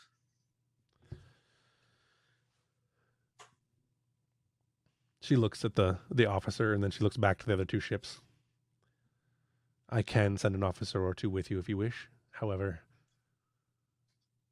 should my plan to beam you down not go well, I may need them here.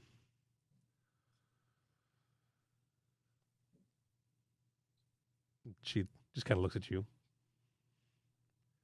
I will leave the decision to you. We can handle our own. I'm not certain that 2 additional Romulans will do much good on either case. I know my men and you know yours. I think we'll stick to our respective expertise. We will stay in orbit as long as we can. If you need us, contact. She hands you a Federation comm badge that has been clearly modified. This should give a signal to us and us alone, so long as we are within range. Any information that you have can be beamed through this to our ship and then on to whatever entity it best is served by, or is best served by it. Of course. Are you confident you can beam us down without them being able to trace that signal? I am not, but I'm as confident as I can be. In the very least, they will not trace you. All right. I'm gonna look her in the eye and just look over to the other officer just for a second and look back to her. You were going to say something earlier. Now's the time if you have anything. We need both of our missions here to succeed. Agreed. There is nothing else at the moment. Good luck, Commander. Hopefully we will all be joined again soon. I didn't think the Romulans believed in luck. At the moment, we need all we can get. Well, then I wish you the same. She just kind of nods. And that would be, you guys can beam down. All right. Yeah, they're tier 3s, so they might as well be set to kill. I mean, we know that's the only thing that's going to affect the Klingons. Right. Full power. Check your targets.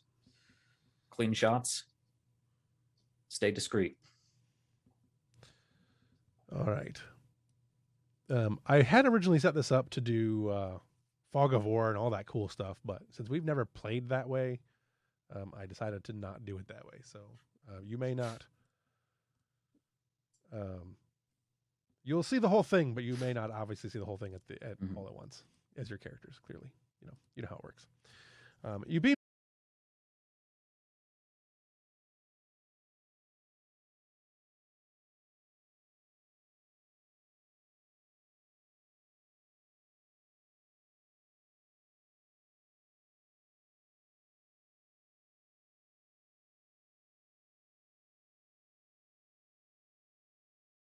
a direct thick wall between it.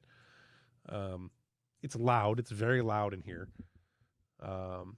You're getting a large energy source from up to the left where you're at, and then down where the green glowy ball over there is. So the two big energy signals are there.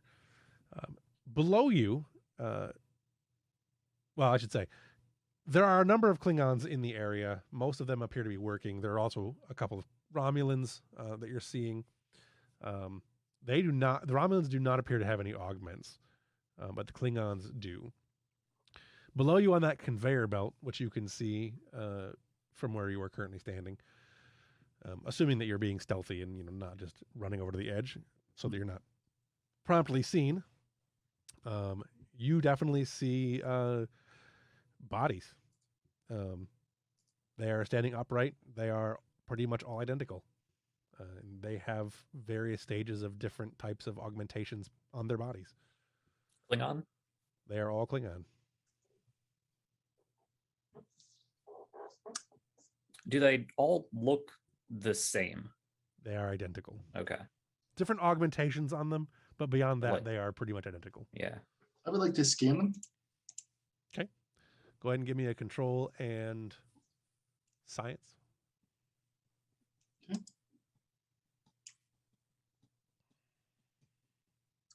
That is one success.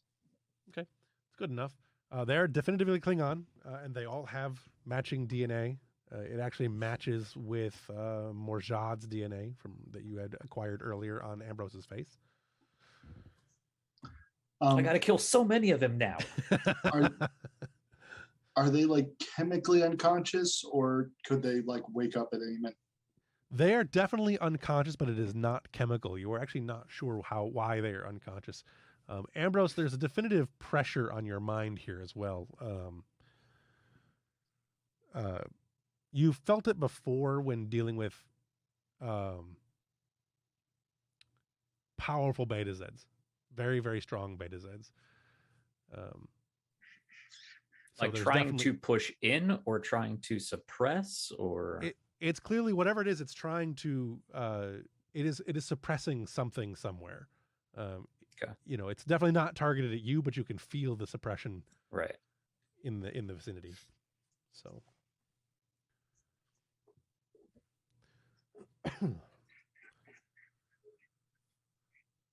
Beyond that, you're able to, from where you are standing, see, like I said, a handful, maybe 4, maybe 5 Klingons and half dozen Romulans.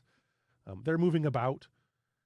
You could, with the level of noise and the dedication that people have to their various stations and moving up and down ladders and stuff like that, you can probably move around. You can certainly move quietly because it's loud enough in here that there's no one going to hear you. But you start firing phasers just across the bridges and people are going to see that, obviously. Mm-hmm. So you guys can do how you want to do. It is darker than this indicates. The majority of the light is coming from a few overhead lights over stations and the glow of the green below.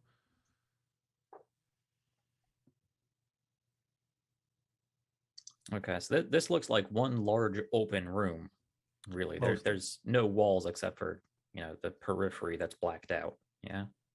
Yeah, there's a few walls here and there, but yeah, for the most part, you're correct. It is a large open room. Okay. And in this entire open room, we see, as you said, a handful of Klingons and Romulans. Correct.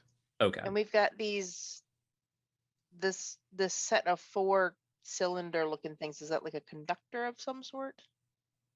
You talking about the upper right? Lower middly left. Over across the conveyor belts. Like no, that's a thing that's on the near the conveyor belt level itself. Okay. It appears to be doing some kind of augmentation. It is an automated augmentation device of some sort. Okay. It is installing augments. Okay, so Mills will point to that and whisper to Shirka, do you think if we can get to a console, you can do something to override that? Maybe install bad augments? Oh, I can probably do something to it. I think if we can help it, before we start messing with anything, we need intel. We need to see if we can interface with their computers, see what they're doing here, and what, if anything, related to Iconian technology they have going on. The minute we start messing with stuff, our cover could be blown. We want to make sure we have the largest impact we can make, and that's probably we need to make sure there's not another gate here, or any other such potent Iconian technology. That has to be our first priority. Yes, sir. To that note, Cherika, can you identify any good access points to getting into their system? Can I do a scan for that, or do I just see a terminal nearby? You can scan for it. Yeah. Okay. I'll spend a momentum on this. Okay. Difficulty is going to be 1. Well, No. All right. You, I assume those are all failures, right? I'm double checking. Oh, okay. And the Cheerio is, I think, 14 or 15. I can't remember. 14. 14 is my highest. All right. You don't detect, and you don't see anything immediately accessible. But again, you're picking up 2 large power sources, 2 large energy sources, I should say. One is you can kind of see it from where you're at, a little obscured, but not too badly. The one at the bottom right, the bottom right, the green thing. Yeah. And the other coming from that circle room to the left. That's behind a wall, though, right? That is behind a wall. You can't see that, but you can detect the power source there. Okay. The energy source, I should say. Well, I think that's the best place to start. If they're not, if that amount of power isn't controlling their computer systems, it's got to be some sort of generator or equally potent device. We should check the nearest one first, see if it's something we can sabotage, if not, get information from. All right. All right. To move unseen in this situation. Yeah, I have a focus in escape and avoidance. Can I lead the group in the most stealthy course and make sure everybody's staying low and quiet? Yep. It's still pretty difficult because it's a big open room. Mm-hmm. So I'm going to say the difficulty is going to be so the difficulty is 3. Actually, I'm going to say it's a difficulty of 2, and I'm going to create, I'm going to spend 2 threat to make the complication range larger. And then you're going to roll daring and security to move. No assistance it should be the lowest person's roll, but I'm going to just let Ambrose roll for this one and assume that he is guiding the rest of you in a way that you are following his orders. So you said complication range 3? Yeah. Okay. Daring security? Yeah. With my focus. With your focus, yeah. Yeah.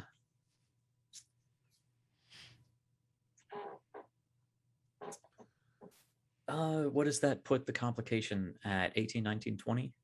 Yes. A complication is not an outright failure, and I don't want to alert everybody this early on. I'm going to I'm gonna give you a threat. Okay. With bold, and take a 3rd dice. Okay. And I can re-roll one of those dice because of that. Yeah, I'll re-roll that 17 and hope I don't get worse. All right, 3 successes. All right, that gives you 2 momentum.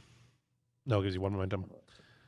As you come around the corner down there, you make your way down to that staircase, the staircase to the left. Mm-hmm.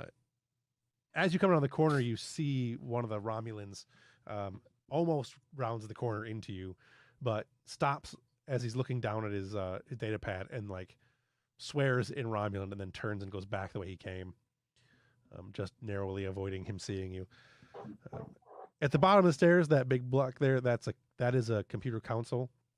It is almost looks like the prop they would probably have used is like a reel-to-reel server, kind of like that old thing. It's lots of lights and flashing buttons. No direct terminal interface, but I mean your tricorder could probably interface with it. Sure, and I will attempt to do so.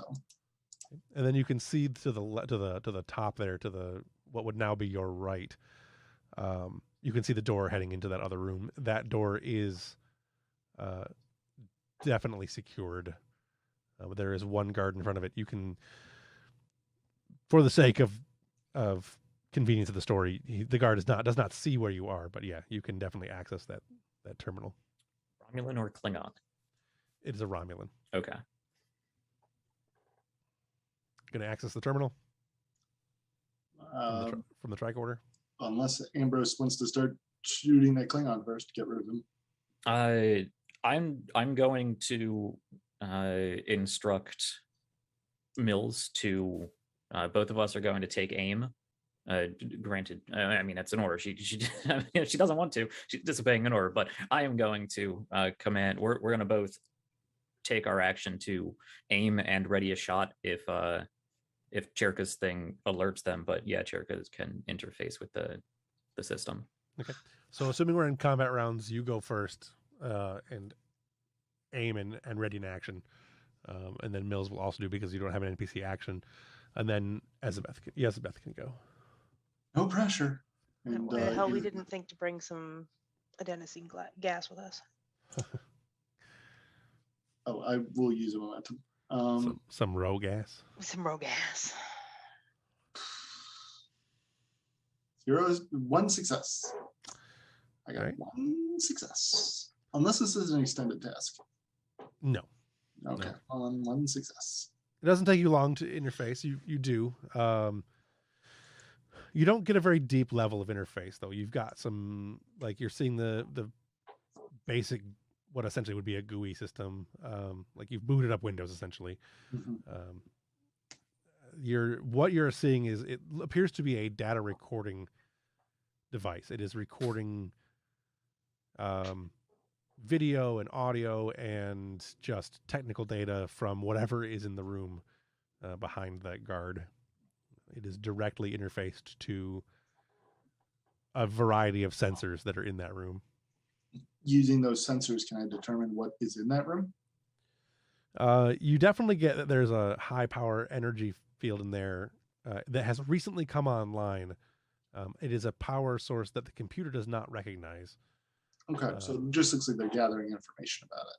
Correct. Yeah. Okay.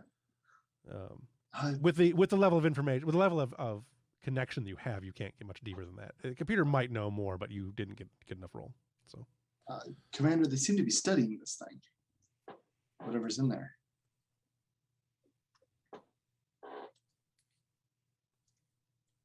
Well, if it is an unknown power source, that may be something we can overload. Something to keep in mind. You can't tell what its purpose might be. I'm afraid not. Maybe if we can get in there, I can take a look at it itself, but not through these systems.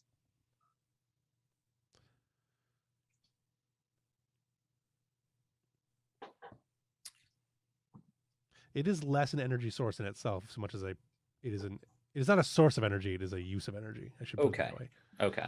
Gotcha. But it's more like a Tesla coil or something like that.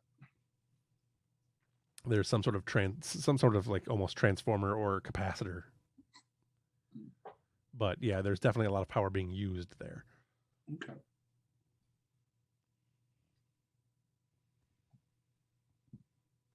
Okay. The other Romulan that almost bumped into us, where did they scurry off to? Likely back into the room. Into that room. It's the only thing in that direction. Into the blue room. No, into that little circle room. Past the Romulan that is guarding it. You didn't see him go in because you were still on the other side of the corner, but right, that is the only place they could have gone. The circular room with the blue circle in it. Correct. Okay.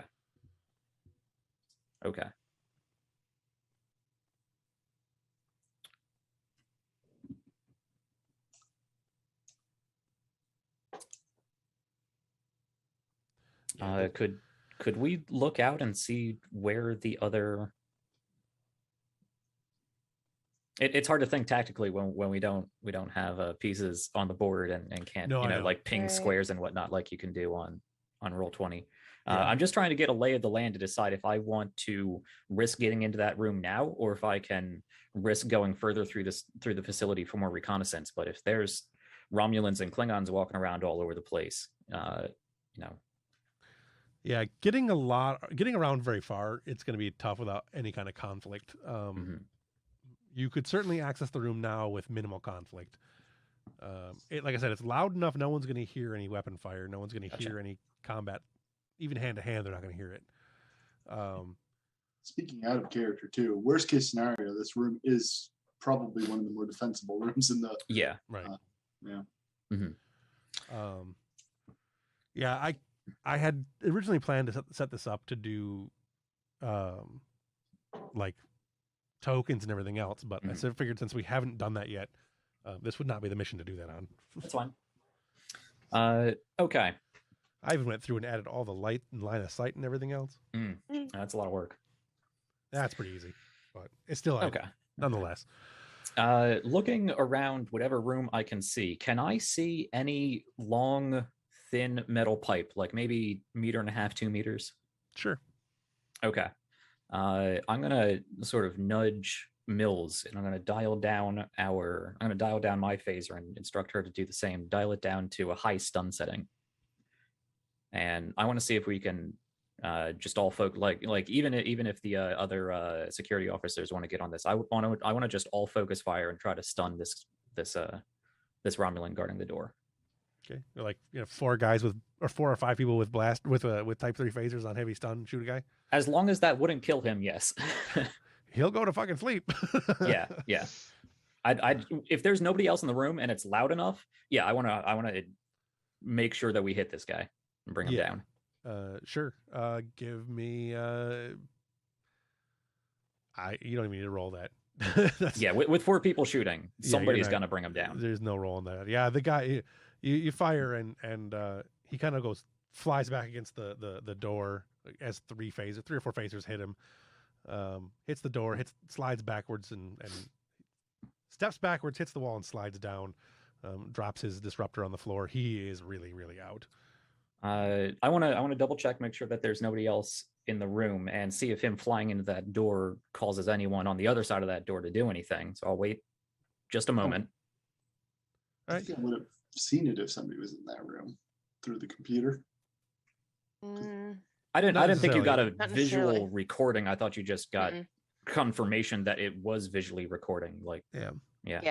You got the black screen with the tick tick tick tick tick tick tick tick tick telling you it's recording without actually bringing up the actual user interface.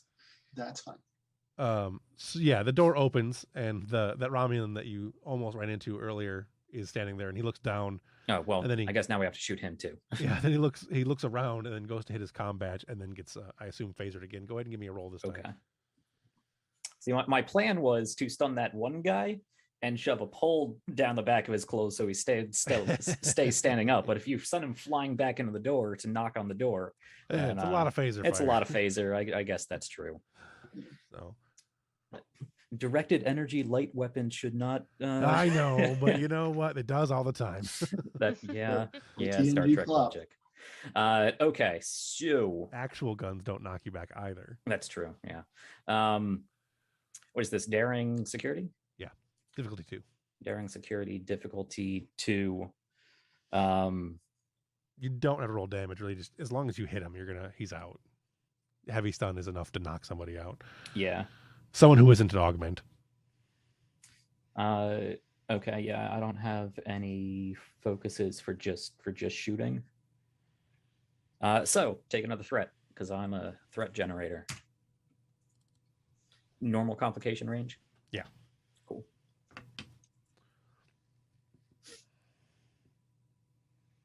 Two successes. All right. Yeah, you hit him. Okay.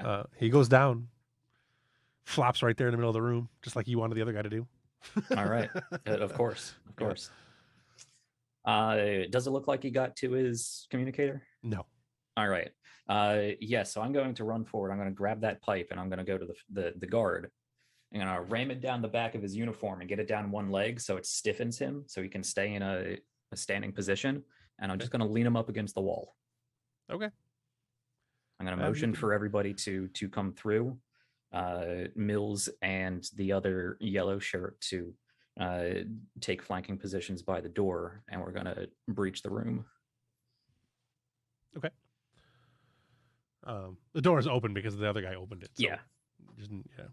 When you entered the room, there is no one else in there. You see what looks to be a large tetrahedron. Is that the word I'm looking for? Multi-sided, not perpendicular, almost glass-like structure that has several images cycling through it. That's an Iconian gate. That's an Iconian gate. Mm. I'm going to grab both disruptors. An active and functioning and working Iconian gate. Okay. You're going to grab the disruptors?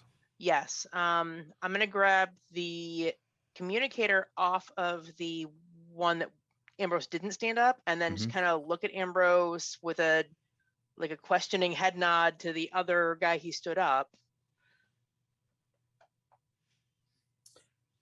Oh, how badass does Ambrose want to be? Jack really wants to put my phaser to full lethal and just disintegrate him, but that's really not Starfleet.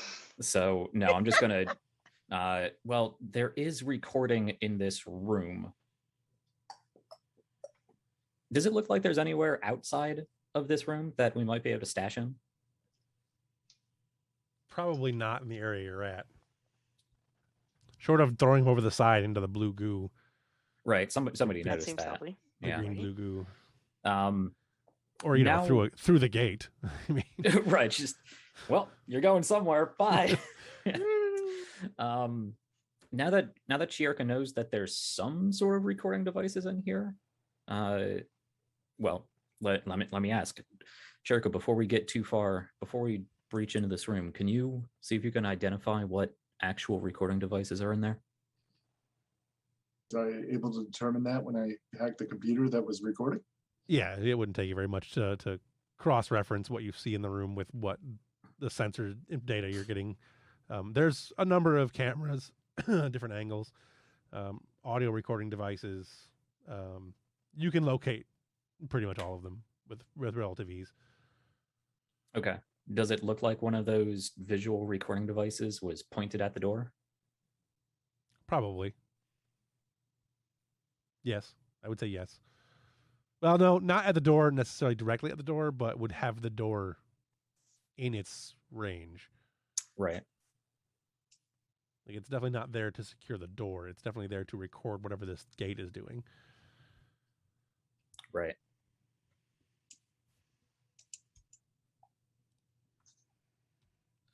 Here's some techno babble for you, some Trekno babble.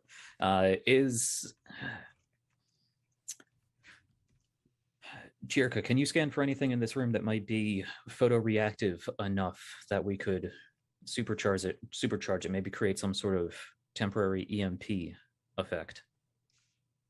Knock out the recording systems. Can I roll to just do the EMP effect? Oh, is that a thing? Awesome. Yeah, no, that's fine. The tricorder can be set to do that. Oh, sweet. Yeah. Not just automatically. Like, she could do that. Yes. Right. I mean, I could. It just seems weird to roll for every step of that process. Oh, I didn't know that was something the tricorder can do. But if that, you go for it. Make me. It's definitely not like I get where Brian's going. It is not a default thing the tricorder can do, but Chiarka can make it do that. Yes. Yeah, awesome.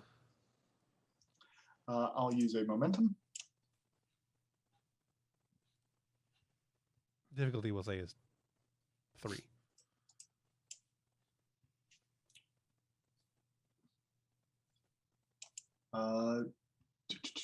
That is 2. Last. Give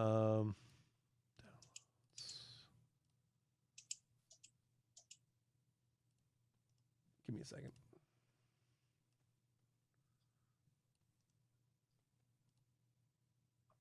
There we go. That's basically the thing that you're seeing.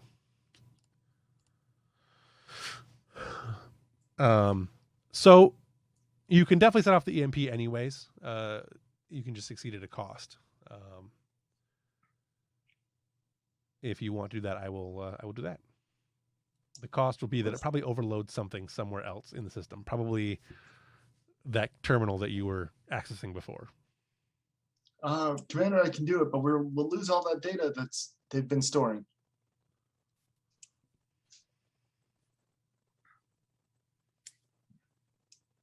How long would Do it it. take to upload the data? I managed to get snippets, but not nearly. They seem to have been studying this thing for a while. We're this either thing is- going to secure this facility, in which case we can redo any work here, or we're going to destroy this facility, in which case it doesn't matter. Set it off. All right. So she will go about setting it up. All right. You let off the EMP. The normal devices all go off. I assume that you guys don't. You have some way of making sure that your devices that you have on you don't go dead, because that would be no good. You like your comm badges and your phasers and all that. Right. I would have done it if it did. Yeah, no, there's definitely a way to do that. So the gate does not shut off, but everything else in the room appears to, including the light, Okay. which doesn't matter because it's bright based on the just the energy usage of the gate itself and the panels that like those triangular patterns or diamond shaped whatever is behind them. Those are the projectors of the gate. So that it lights the room pretty well. Okay. We can't be certain that they're not going to notice that, so let's head in there and see if we can find out any information. All right, going back into the main room. Yeah. I probably fried most of the terminals, but if the gate's still active, something's got to be powering it. Right. Let's see if we can trace that. All right. I also want to see if there's some place I can stash this other unconscious guy. I mean, why don't we just leave him in there? Well, yeah, in the room, but I mean, if there's some place more discreet than just in the room, No, somebody may there's- eventually come back here. Short of just throwing him through the gate, there's really nothing. I mean, Again, if we weren't playing Star Trek.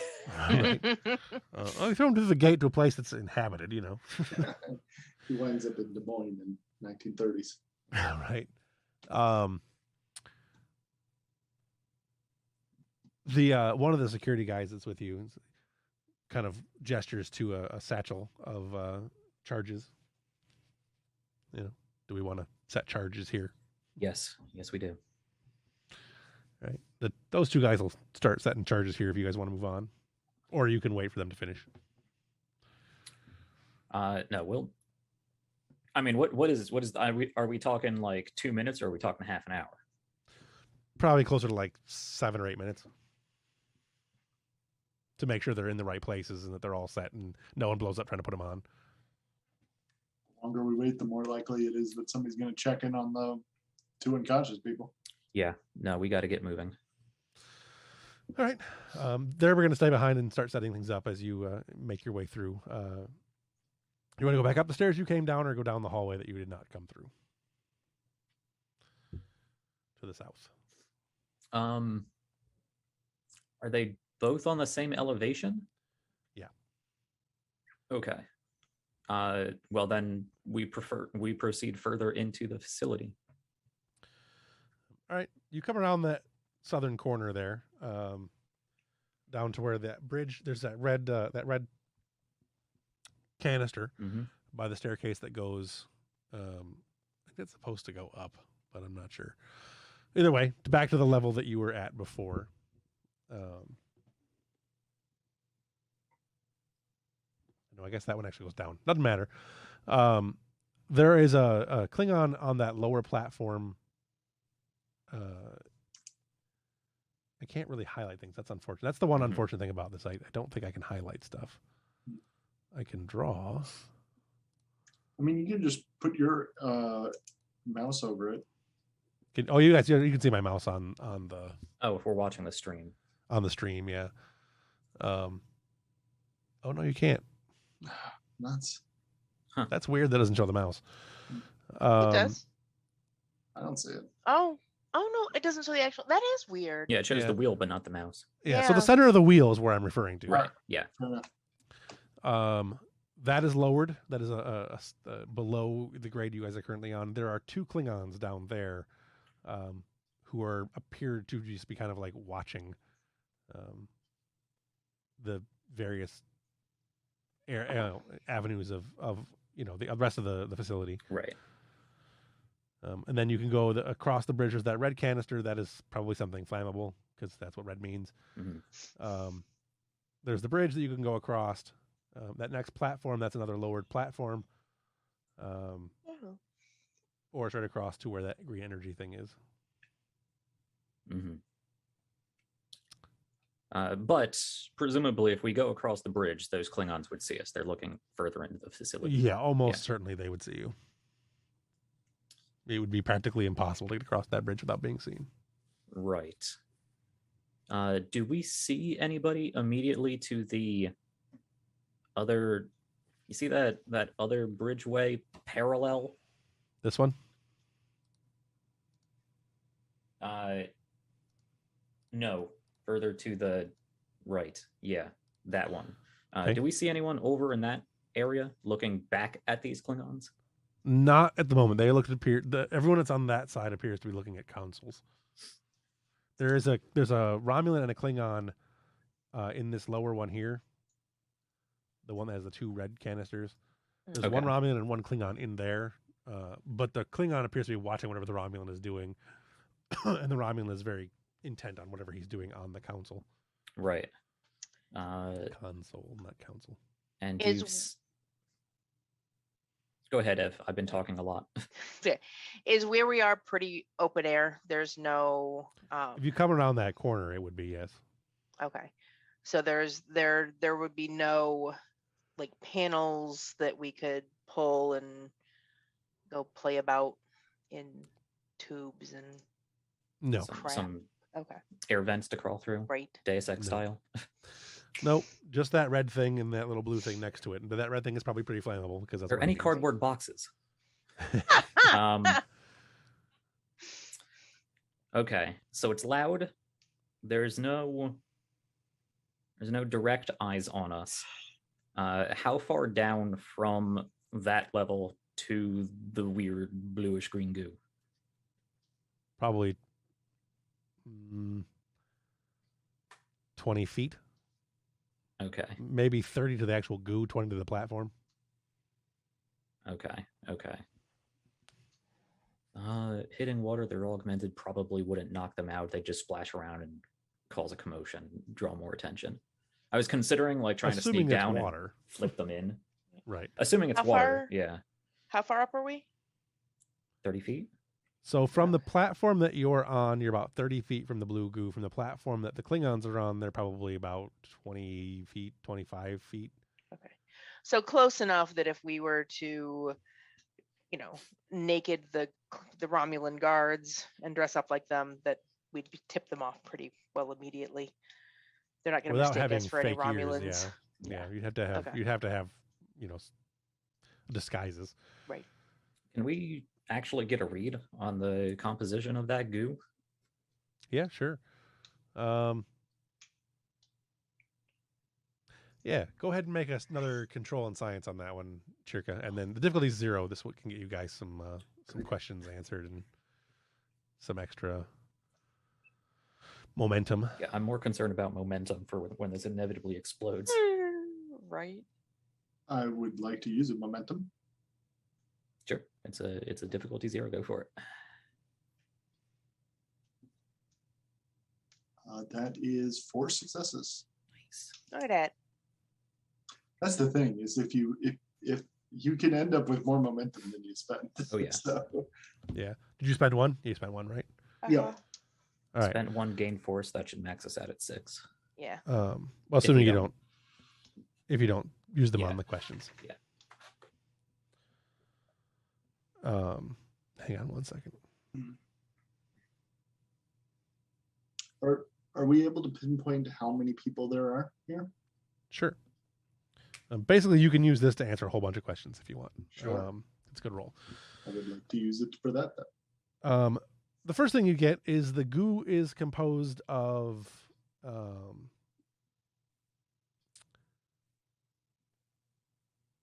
some kind of compound that is it's one of the compounds used in cloning. One of the more advanced compounds. The doctor would know more about it. Is it toxic or corrosive? No.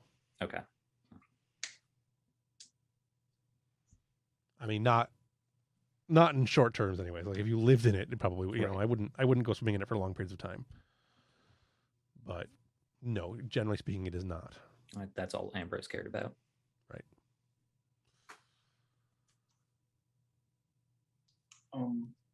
So you wanted to know how many of what there's in the room?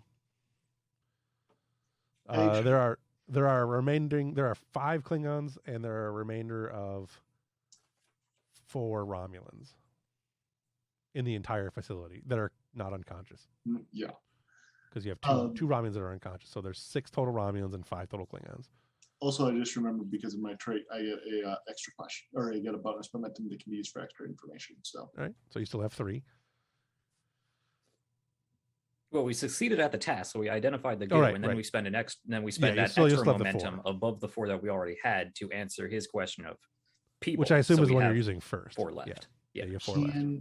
can we flood the facility? Like, is there the goo is there? Is there like goo flowing in and goo flowing out that we could theoretically stop it and cause the goo level to rise? Yeah. Awesome. Yeah. You said 5 Klingons and 2 Romulans?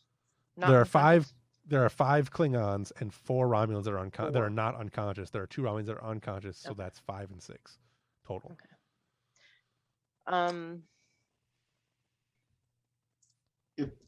If this would count as another question, I would like to know how to do that. Like where can I pinpoint the controls? Can I pinpoint a valve that would cause it to flood? So the inflow of goo, for lack of a better term, is there's 2 pipes just to the north of where you are where it's coming in. It is exiting out through a grating in the flooring system. You would be able to turn that off at if you were able to access another console, maybe that one the Romulan is at across from you, would probably be able to do that. Okay, you're saying the one just east of the augment machine. Correct. Okay. Also, likely turning off the power source that probably wouldn't do it because the pumps would probably shut off too. Mm-hmm. But yeah. I will obviously convey this information to Ambrose. Okay. So you have 3 momentum left.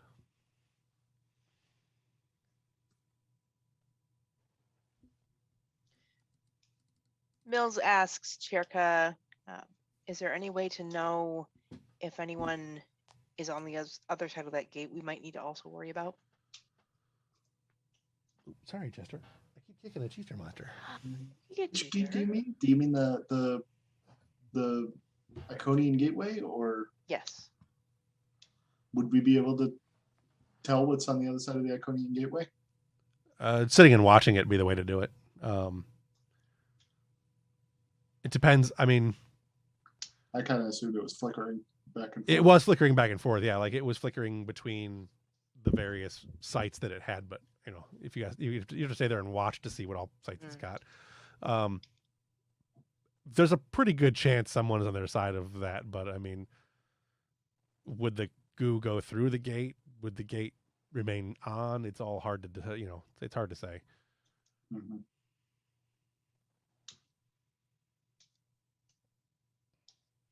I don't think I have any more questions. No, I'd say we just banked the last 3. Yeah. Yeah. I already added them. So do we want to do that then? Flood the area? Would keep us from having to fight them all. I think that's a short-term solution. I don't think that accomplishes our mission. We need to either secure or destroy this facility, but I'm not sure that goo would stop what they're doing here for longer than a few days, maybe a couple weeks. Okay, well, tell you what, can I use one more question to determine what a support beam would be? To bring the whole facility down? Yeah. Yeah, you could put a couple of explosives on. There's two main beams, two main pillars that you would have to be able to get to. The one is, if you look at the screen right here, Mhm. and the other one is right here. Well, Commander, if we take out those two beams, we can bring the whole place down. That, along with the charges by the gate, should at least take out the largest Iconian threats. There is yet another large power source here, though, and I'd want to see what that is. We're probably going to have to get fairly close to it if we're going to set charges on those beams, so. But I think that's a good idea. Flooding might distract them enough that we could get across to the other power source without being detected. I'd rather not flood a facility we have no way out of until I know our job is done, at the very least. Fair enough. It would take a while for the whole thing to flood, like to fill. So you Mhm. could activate the flooding, hope it distracts enough to be able to do things, and then, I mean, it's 30 feet. It's in a big facility. It'd take a while for that to fill, but it will definitely eventually fill. Right. Unless they turn off the pumps. Do we know, we already know the other power source, right? We know the location of it? You know the location of it, sure. Yeah. Yeah, it's up. Bottom right. Yeah. Right? Yeah. Well, I figure that's where we should go next. Well, there's still a matter of taking out these Klingon watchmen. Right. Dropping them into the goo is not going to take them out. If anything, it's just going to draw attention to them, and that's not what we need. Where are the Phasering. others? Sorry, sir. I was just saying it's one thing to knock unconscious a couple Romulans, but these augmented Klingons can take much more of a beating. Yes. About then, coming out of that red room to the east, which appears to be some sort of elevator, steps Morjad and two Romulans. They're clearly arguing about something. It's hard to tell what because you can't hear them, but Morjad is clearly not happy about something.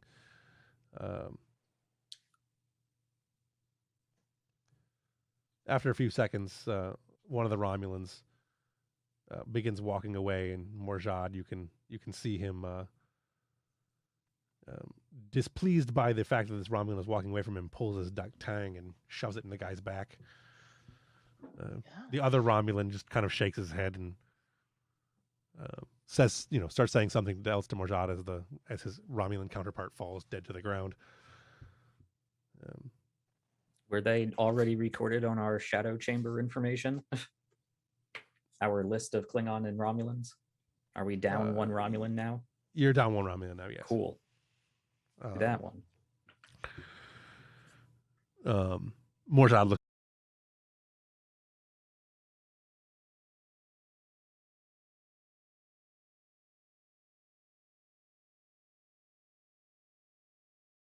his knife away and begins walking down that bridgeway towards you. Well, kind of towards the middle of that area where the council is, past that thing, and we're like right dead center of the map. No. Oh, no.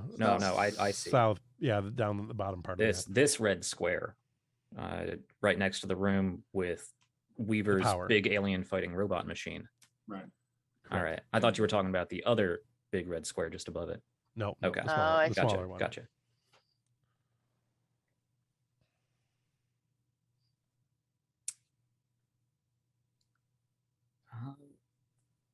Well, you haven't given us a lot to work with here.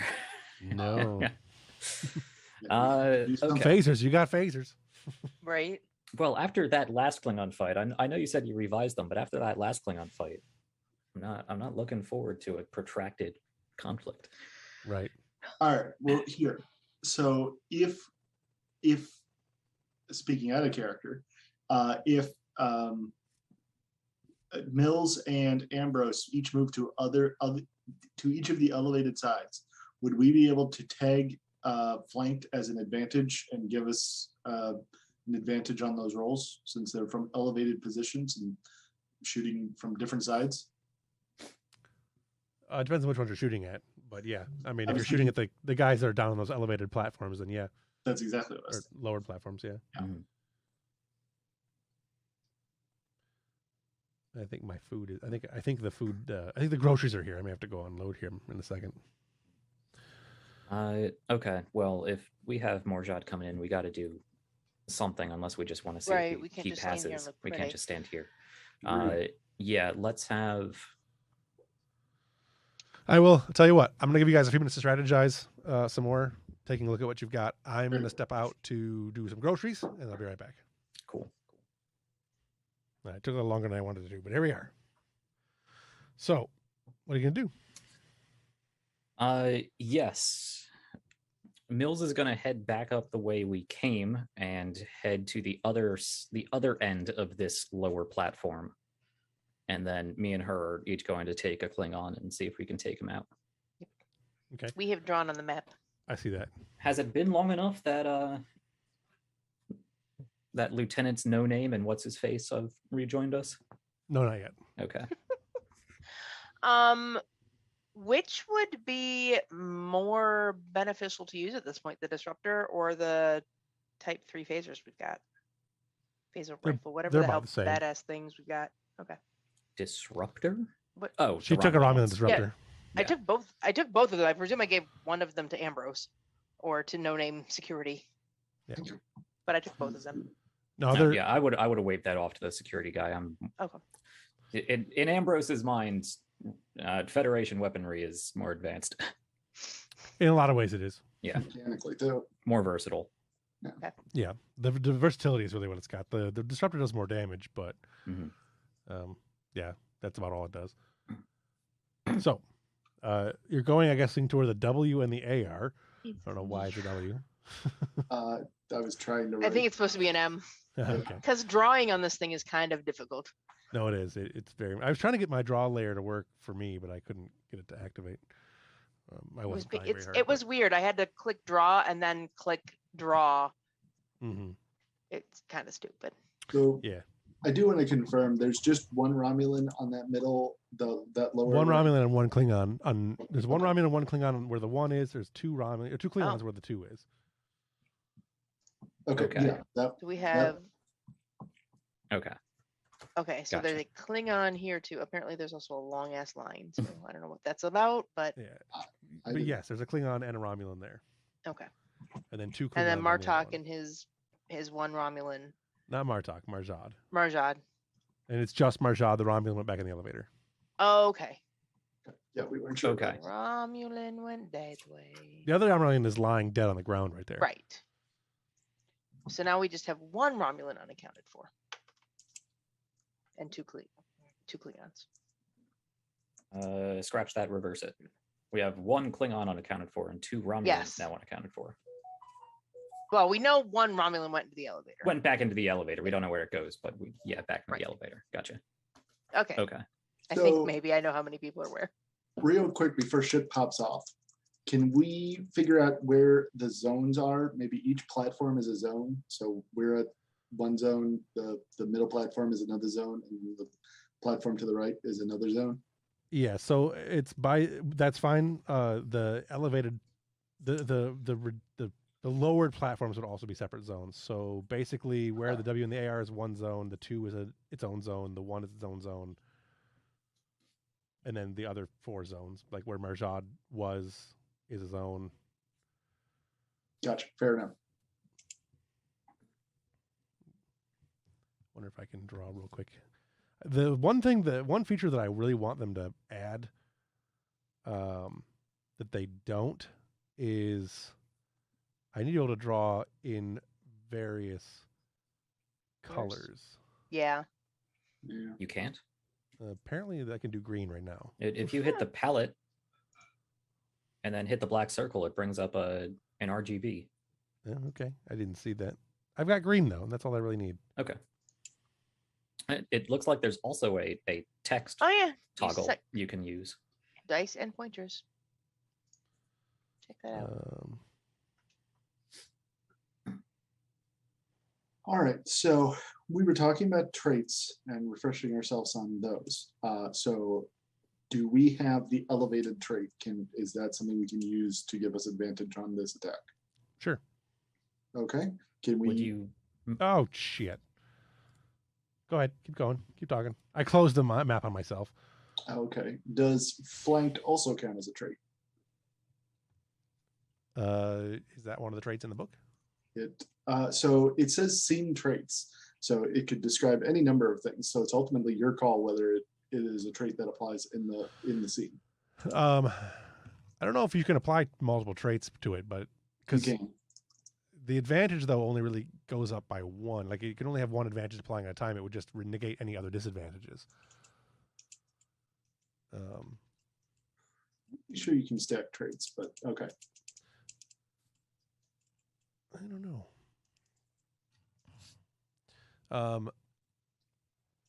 Yeah, it's fine. You would also, the scene would also have the trait of being, obnoxiously loud and being unable to communicate verbally from the distances that you guys are that you're now standing.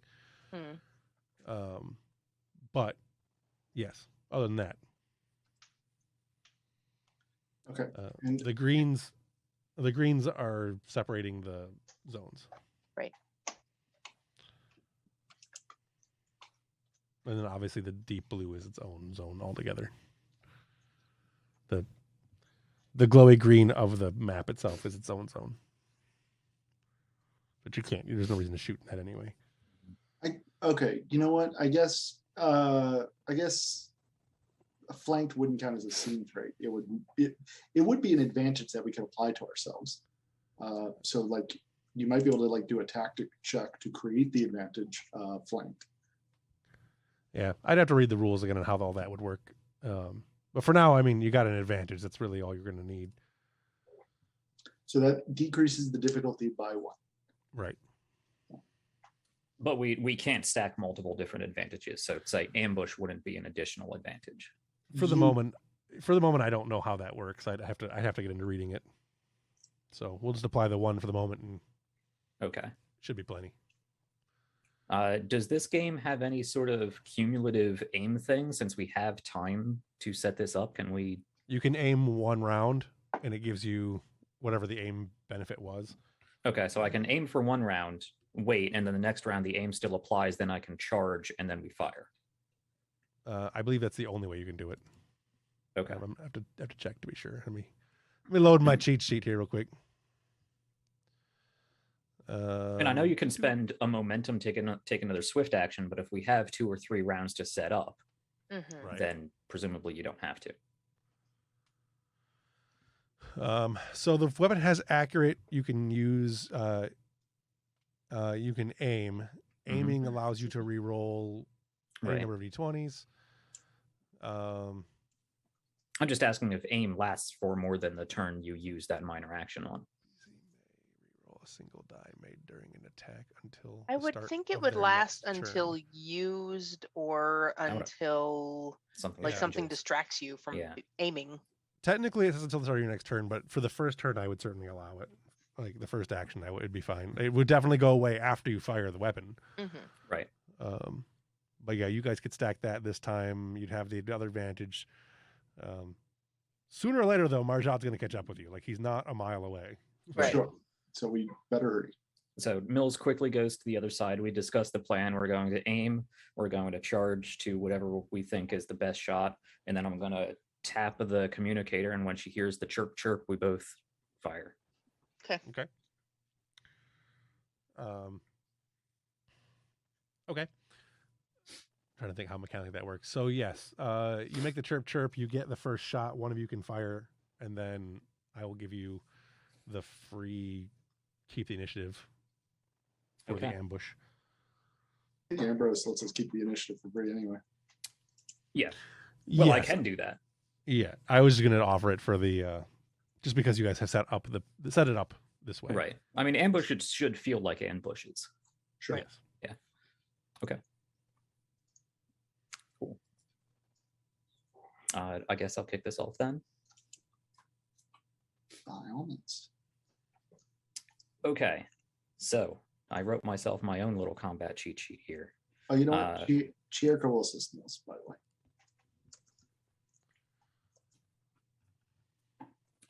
How and what does that mean for me?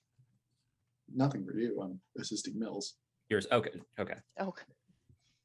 Gotcha. Okay. So that is a daring and security. Take your threat for bold so I can re-roll in case I have to. It is, I have aimed. Actually, you know what? I'm not actually, accuracy is accuracy re-roll damage or re-roll dice to hit? It's re-roll Reroll reroll any D20s. number of d20s. D20s. Yeah. No, I mean, he's bold. This is a bold plan. We're going with it anyway. This would fall under my focus of team dynamics. I would say it does. Yeah. I mean, shooting the phaser doesn't necessarily, but Well, Oh, we've set up an the ambush. plan certainly would have. Right. Okay. Do I need to declare anything else? We got accurate. Do I need to declare what charge is? Just that you're doing a charge. Okay. And then I can decide what that property is when I hit. Is Yeah. that how that works? Okay. So I am rolling 3 dice, complication range 1 with a focus. Those dice don't have any numbers on them. They do not. That's strange. Rolled a 15, a 1, and a 19 on my end. I see a 16, a 1, and a 19. All right, a But 16. I will Whatever. re-roll the 16 and the 19.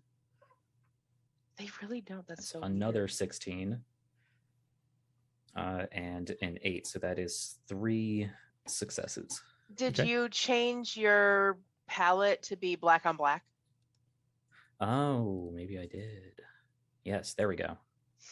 That's what that is. I see now. So you have 3 successes. It takes 1 to hit because you've got advantage. So you have 2 additional momentum. You definitely hit one of the Klingons. Okay. So I know they have extra resistance, so the charge is going to go for piercing to negate some of that resistance. So then I can spend momentum for, let me scroll down my cheat sheet.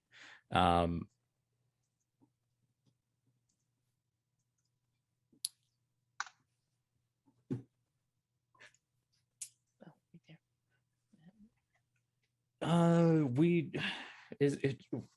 Is there any way Ambrose would have any idea of how much resistance these guys have based on their last fight?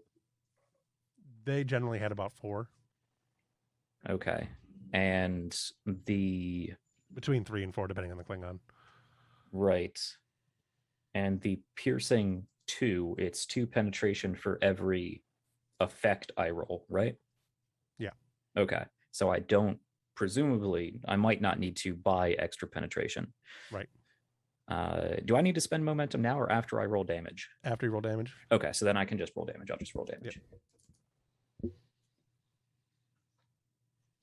So 10 damage and 2 effects. That gives you a piercing of 4, which would get through his piercing, and you have 10 damage then with 2 momentum. Okay. So every 5 damage is an injury, right? Correct. So even if they avoid 1 injury, they take an injury and fall unconscious. Theoretically. Theoretically. Okay. And that should get through all of the piercing.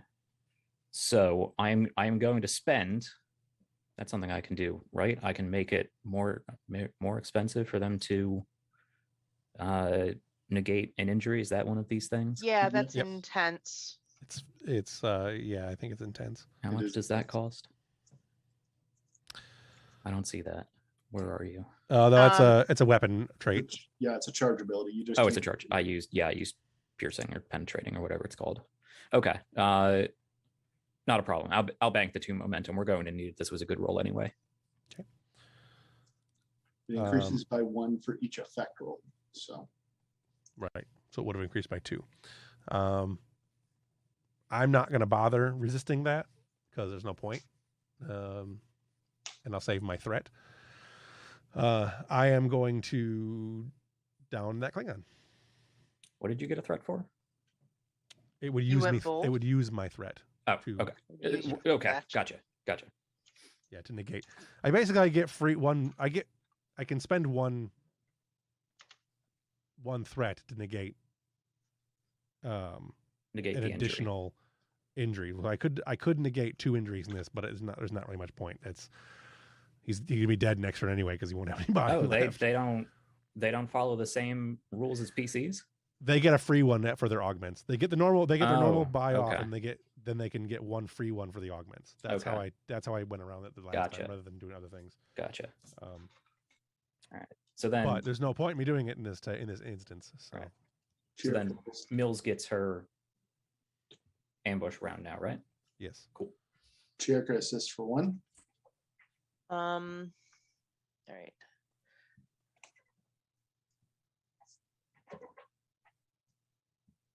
I think I'm going to use momentum since we are By all means. maxed. Use multiple momentum. Use 2. No, I'm going to use 1. We've got I mean, 6. Let's using burn. 2 wouldn't do any good anyway. Yeah, Now it we would. use 3. Nice. It's all right. Well, we will take all 5 of those, 4 of those successes. And I will suck at remembering how to do combat because I am bad at this game. Use roll d6s now. It's yes, the weapon I- weapon plus security. Weapon plus security. Okay. So my security is 4 and weapon is Should be 4? 5, I think. 3 or damage rating, right? I think it should be the base damage rating of the weapon, which I think is Which is I think it's 4. 4. Yeah, is it 4 it's for the type 3 phaser. Type 3 is 4. Yeah. Yeah, Rifle it's is 4. Yeah. Okay. So I am rolling 8. I don't have my cheat sheet in front of me for that. The GM screen is really useful for that. Actually, it's got all that weapon stuff right on it. Hmm. So 9 and 2 effects. All right. And I am also going to do piercing As the charge. as the charge. Yep. All right. That gives you 2 more momentum to play around with. Spend that on extra damage to make sure you do the It gives you 3 momentum. 2 wounds. Because your difficulty to hit with only 1. Okay. Nice.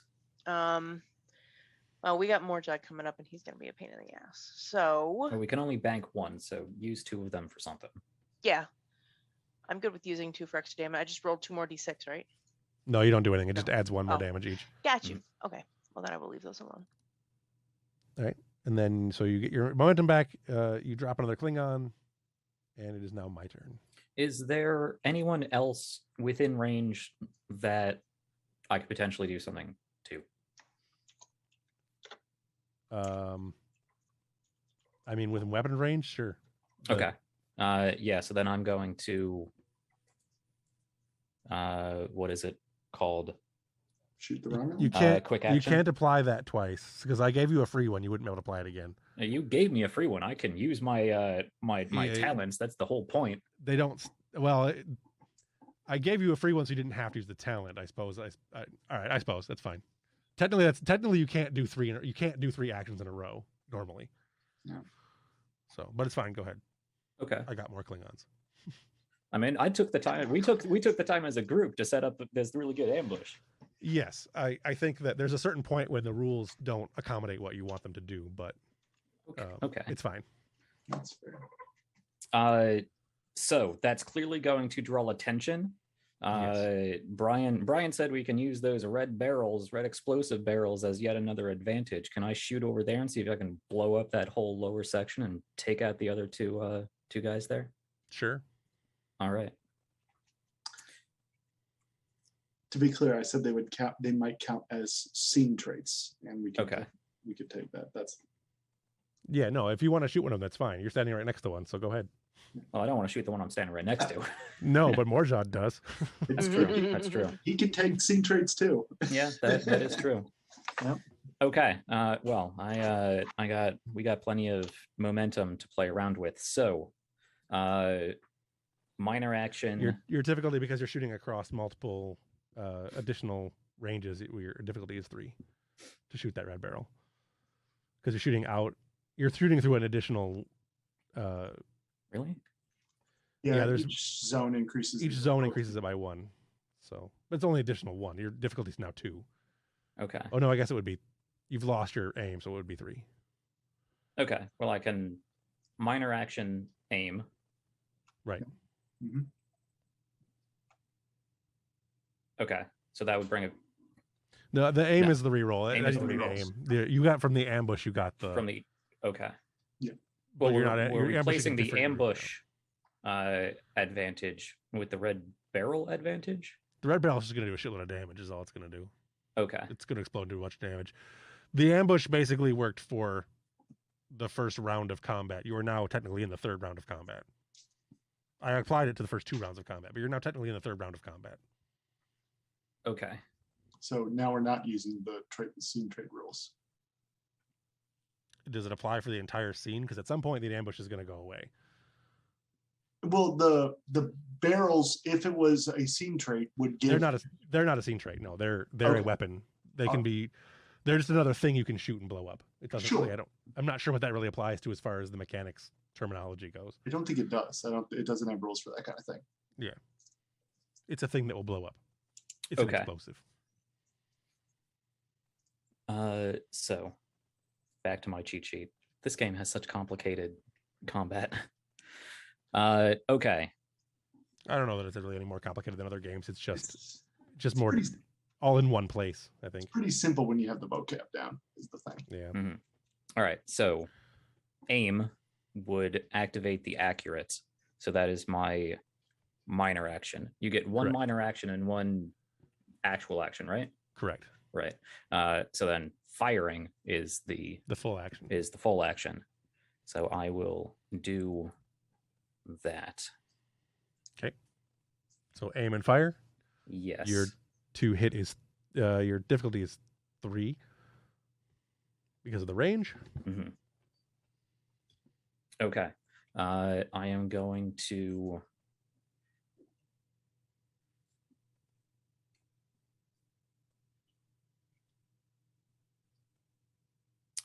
yeah, go ahead and take your bold. And then I will spend the 2 threat to gain the other dice.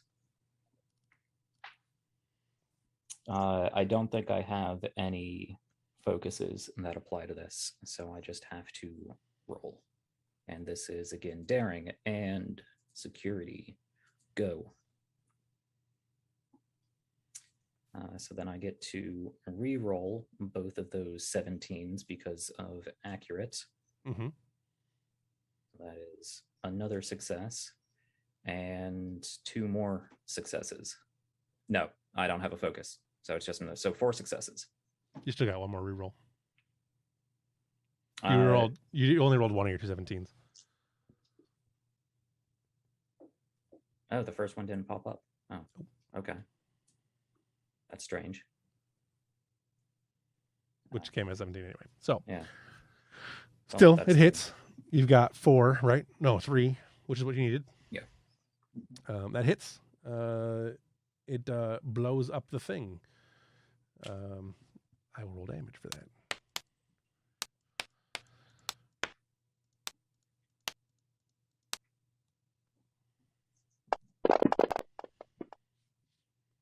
Nice. 1, 2, 3, 4, 5, 6, 7, 8, 9, 10, 11, 12 damage. No momentum applies, doesn't really matter. I'm going to say that, yeah, the Romulan definitely is dead. For certain, 100% totally dead. The Klingon gets blown off the thing and goes diving into the goo. May or may not be dead. Hard to tell. Okay. But he's definitely not there anymore. Is there a railing? There's a railing on this platform I'm standing on, right? Yes. Okay. That barrel is probably too heavy to pick up, I would presume. You're out of actions anyway. I can spend a momentum to do another minor action. Yes. I spent 2 hours reading over combat rules. I'm gonna get into it. Sure. I presume it is too heavy for me to lob over the side. Yes. So I am going to use that. I'm going to use that minor action then. So I'm going to spend that momentum, and I am going to. I can move up to a medium range because I do want to get away from that explosive barrel. Mm-hmm. What constitutes a medium range? You're basically moving one zone. So you'd either be moving towards Marjad or far away from Marjad. Okay. And Marjad's alone, the other Romulan left? Yes.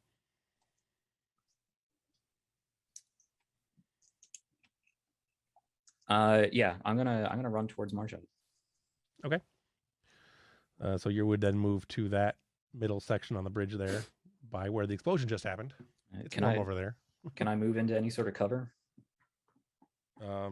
Everything that was cover is now on fire pretty much. Okay. Well, if I stand behind the fire, it'll be harder to see me, at least. Sure. All right. My I think turn. that's as much as I can do. My turn. So Marjad is going to make a minor action to move into the same space, the same zone as you. Mm-hmm. And then he's going to phaser at you with his, disruptor, not phaser.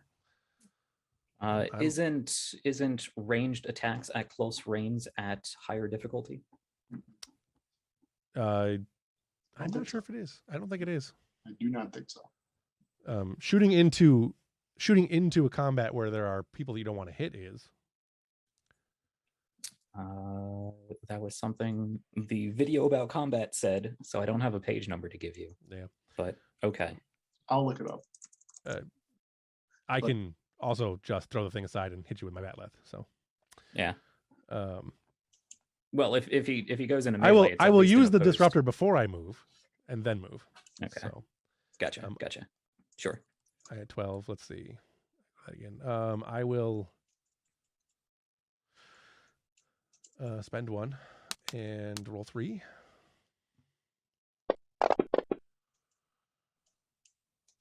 That is 4. That is 5 because he has a focus in ranged combat. So 2, 3, 4. It takes 2 to hit. Damage is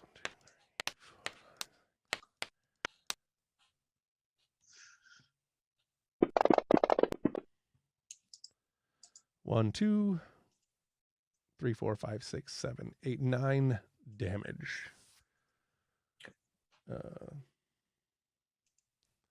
9 from the disruptor, and I have 2 momentum to spend. I will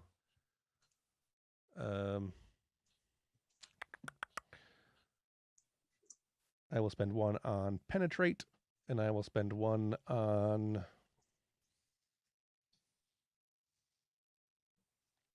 vicious.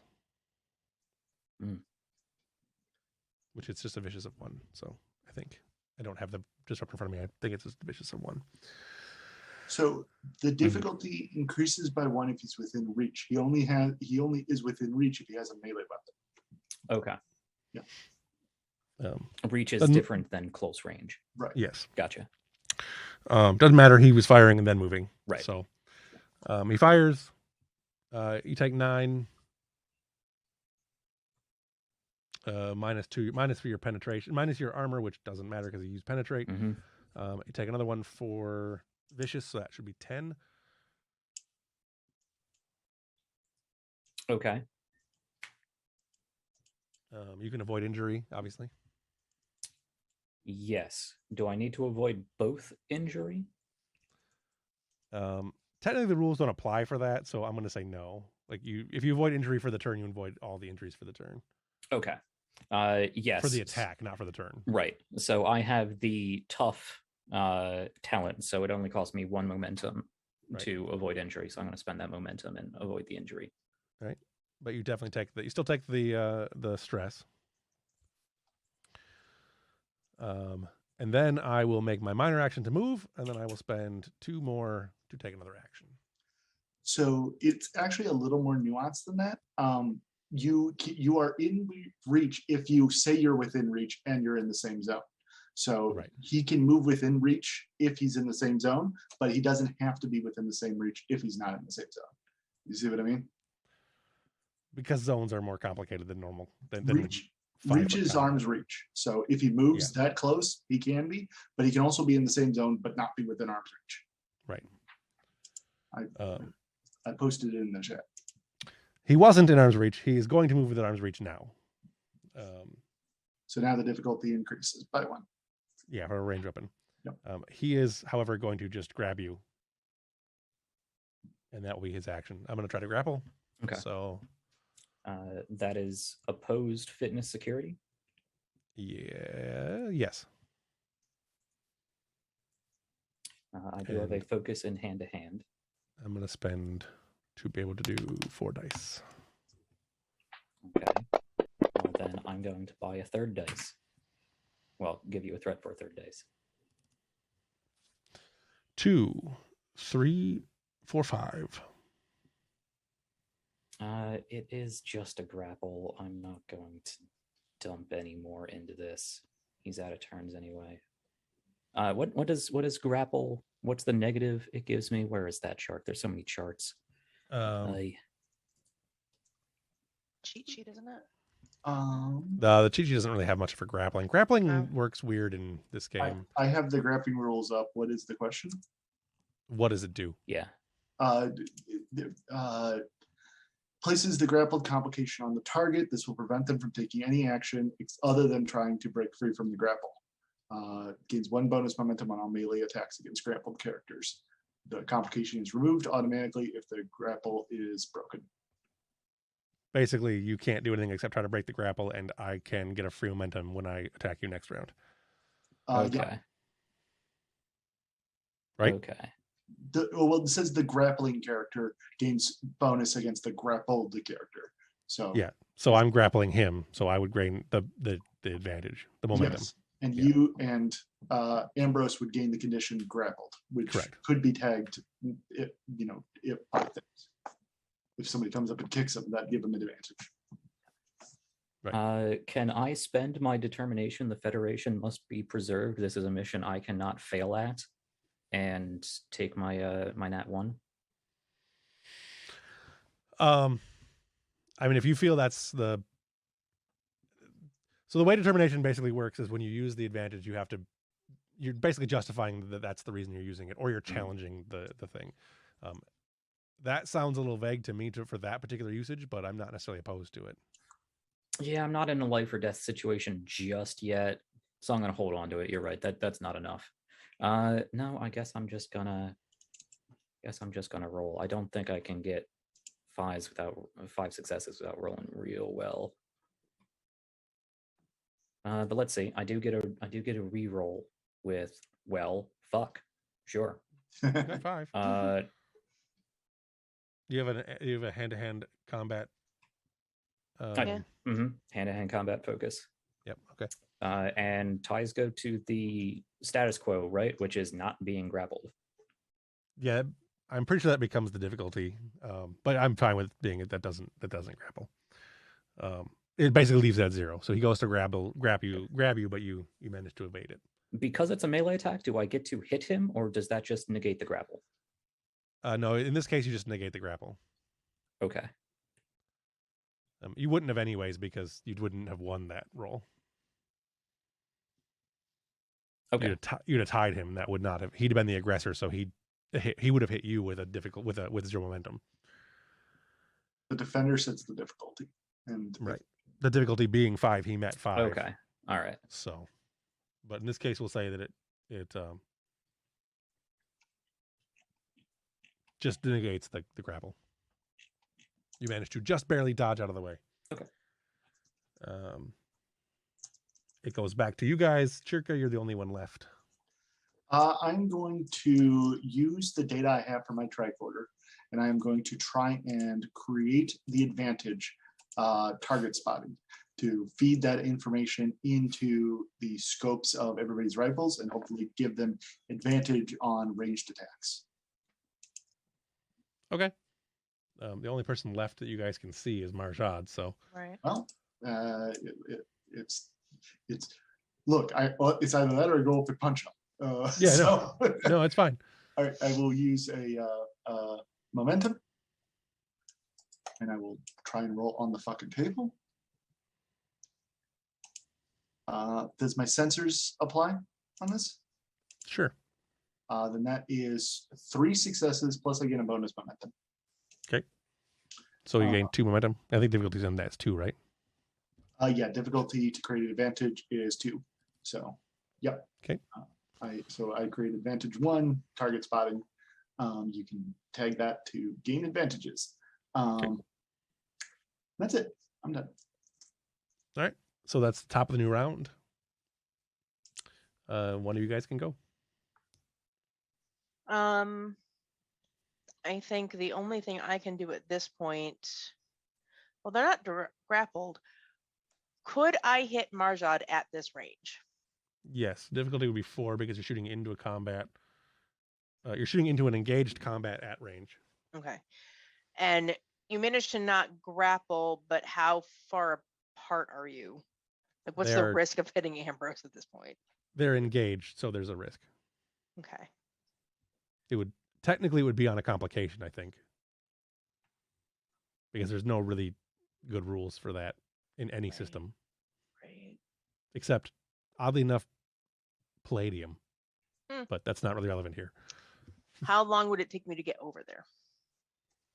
From where you are currently, it would be. You could essentially do it in. Technically, because the way I divided the room, you could do it in 2. You could do it in 1 minor action. Okay, let's do that. Well, to get directly to them, it would be 2 minor actions, but otherwise 1 minor action. To get within short range, to lower the difficulty by 1 would take 1 action. Okay. And these Klingons that were down here, in this area, Mm-hmm. what weapons do they have? Disruptors, batleths, ductangs. Okay. I'm gonna run because I got to run down the stairs anyway. I'm gonna run down the stairs, scoop up a batleth, and make it over there. And I think I'm gonna say with If you're gonna go down the stairs and then back up, that's gonna be 2 move. That'll be your whole task basically. yeah, that's fine. I'm good with that. Okay. My turn. Marjad will attack again. This time with a hand-to-hand weapon. He's going to just pull his ductang and shank a bitch. Real quick, So, just for future himself. reference, grappling actually increases the difficulty by 1 for future reference. To difficulty to attack. The attempt to grapple is 1 more difficult than a normal melee. Yeah. Okay. He would have made it. I mean, it was 5 anyway. So. Fair enough. 1, 2, 3, 4 to hit you. Okay. So it is a contested action. You can roll to counter that. Fitness, security. I have my focus. It's 4. I gotta buy more. So go ahead and take your threat. How many? Just 1 threat. And we're sitting at 6 anyway, so I'm going to spend the 2 to get a 4th dice because I cannot get hit here. It would be bad for you. Yeah. Bad for you. I'm going to re-roll that 16. No, okay. The 16 you're re-rolling because of bold, I assume. Yeah, Yep. but that didn't Did not help.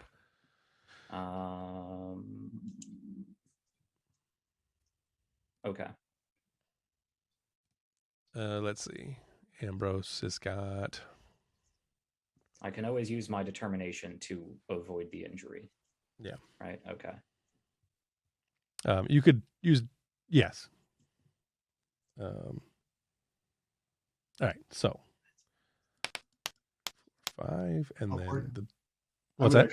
I would actually recommend using momentum to avoid the injury. You can do that too. Yes. Except I've already avoided an injury and have not recovered yet. Right. Gotcha. So I'd have to use determination. You're correct. I missed that. Sorry.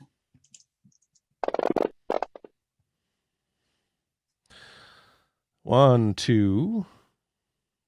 Wow. 1, 2, 3. All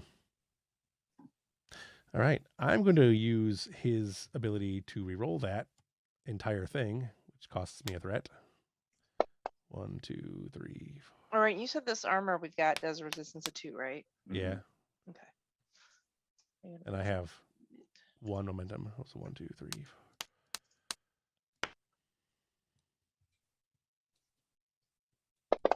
That should be correct.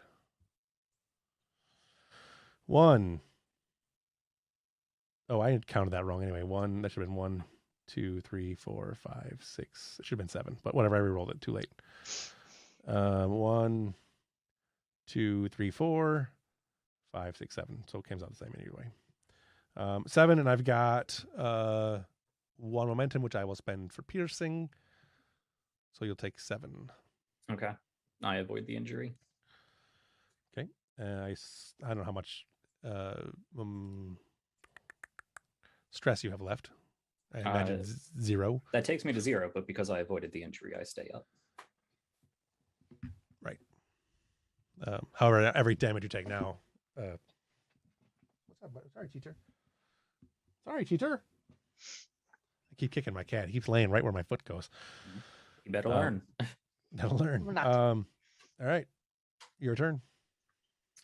Okay, this went a lot better the first time around.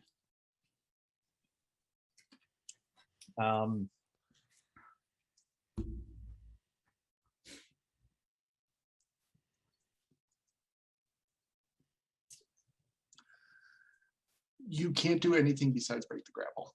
I'm not grappled. He's not grappled. Oh, I'm sorry. Never mind then. No, it was stabbed this time. Mhm. Gotcha. But I thought he was still grappled. No, he. No. I failed the grapple before. Ty goes to He status failed the quo. grapple before. Okay. Yeah. I'm sorry. I thought you meant he'd succeeded. Technically, because the difficulty would have been 1 higher, he actually would have failed the roll for the Mhm. grapple. So, Gotcha. and it didn't matter. I said we didn't grapple anyway. So, no grapple. Been shot, been stabbed. Okay. I've asked this before, but things may have changed. Is there anything within this close range I can use as cover to get between him and me? Set up for a recovery action. Can he tag any traits for his defense? The platforms you're currently on, there really isn't much of anything. There was until you blew it up, but not really anymore. Trying to think. You could like if you took the action, you could like try to put that pillar between the two of you. Like jump up on the platform and get that pillar between the two of you. That pillar that you guys were gonna blow up and, bring the whole building down. Right. Okay, so they're kind of middle of the thing right now. Yeah. Yeah. Okay. In that general vicinity. Yeah. So minor action, I will move into cover. And then I will take my action to use the recovery action, difficulty of 1, because I'm in cover. That is a fitness plus, it says command, which seems weird. It's using a willpower. System's weird sometimes. Okay. That's what you get when you only got 6 traits and 6 attributes. All right. 6 Fitness skills and 6 traits. and command. Could I make an argument for composure, trying to just steel myself for this combat? Get myself back in fighting spirits. I could see the composure, trying to get yourself back on, getting your heart rate under control, so you're not freaking out. As he's beating the crap out of you. Yeah. As he has already pummeled the crap out of you. Makes sense to me. I can't spend bold because it's not a security test. Mm-hmm. It is only a difficulty 1, though.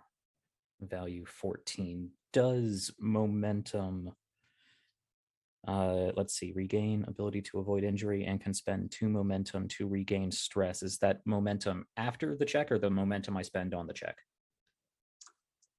I didn't, sorry, read it again. If successful, gain 1 resistance on any cover effects, regain ability to avoid injury, and can spend 2 momentum to regain 1 stress. So it does sound like it's after the successful check. Yeah. Right. Okay. So I am just going to roll here. That is 3 successes, so I get 2 momentum, and I immediately spend 1 of them well, I mean, it really doesn't matter, but You can spend both of them to regain stress. yeah, but he's going to hit me for more than 2 damage next turn, so it really doesn't I matter. suppose.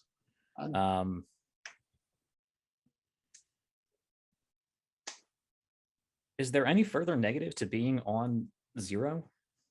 Mm-mm. I don't think there really is. No, not really. So I think momentum can be better spent with me just hovering at 0, which sounds dumb, but two momentum for 1 stress is not a valid HP recovery system. Right. I'm just going to save that 2 momentum so I can buy another avoid injury later. Fair enough. Yeah, you can't go into negatives. Hmm. Not in this game, anyway. My D&D games, I totally let people go to negatives, and since I have slow healing, you can go into a coma. Mm. That brings us to Jirka's turn. Chirka is going to strafe from behind a wall, and she's going to say, "Get off my boss," and then she's going to shoot him. Okay. And then I will use all 6 momentum on this. If you take the aim thing, you would get the advantage as well. All right, I will. Yes, I'll take my minor action to aim. So you aim and you get 5. You roll what? 5 dice.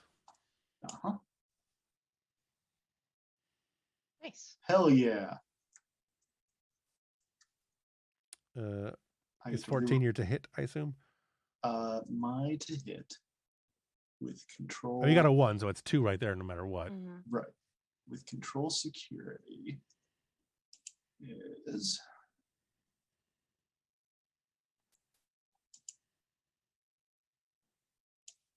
Because your difficulty from where you're at should be 4. it's 10. So yeah, I technically 2. only get that 1 so far. I do get to reroll. Yeah, you can reroll 4 dice. Plus, does my advantage apply? What is the Spotting of having good. yes, so the difficulty would be 3. Yeah. Fuck. Oh, balls. You still got 3 more rerolls, so Do it? Okay. Accurate. Yeah, because accurate lets you roll all of any them. number of dice. Oh, Yeah. fair enough. Okay. All right, so you've got 2 more successes there, and then you 1 complication. So that's 2, 3, 4. No, Your you difficulty was- re-roll 1 more die. You can get another die. Oh yeah, you can. Yep, Yeah, because roll that 18 too. There you go. there you go. Nice. And 10 is your number, right? So that's 11, 2, 3, yeah. 4, 5 successes and 1 complication. Yeah, and that if the difficulty is 1, 3. that's I succeed by. Wait, why is the difficulty 3? So it was 4 for range, and you're shooting into an engaged combat. You dropped it by 1 for He's the. not in. He's Yeah, not in I reach disengaged. anymore. Oh, all right, Yeah. yeah, you disengaged. You're So right. just I 2? forgot. So it's 2. But decreased by 1. Well, it was the No, it range was makes it 3. 3. Reduced by 1 is 2, which Right. so you get it by. You still beat it by 3. Okay. All right. So you have 3 momentum and you hit, Okay. So and I get a complication. yeah.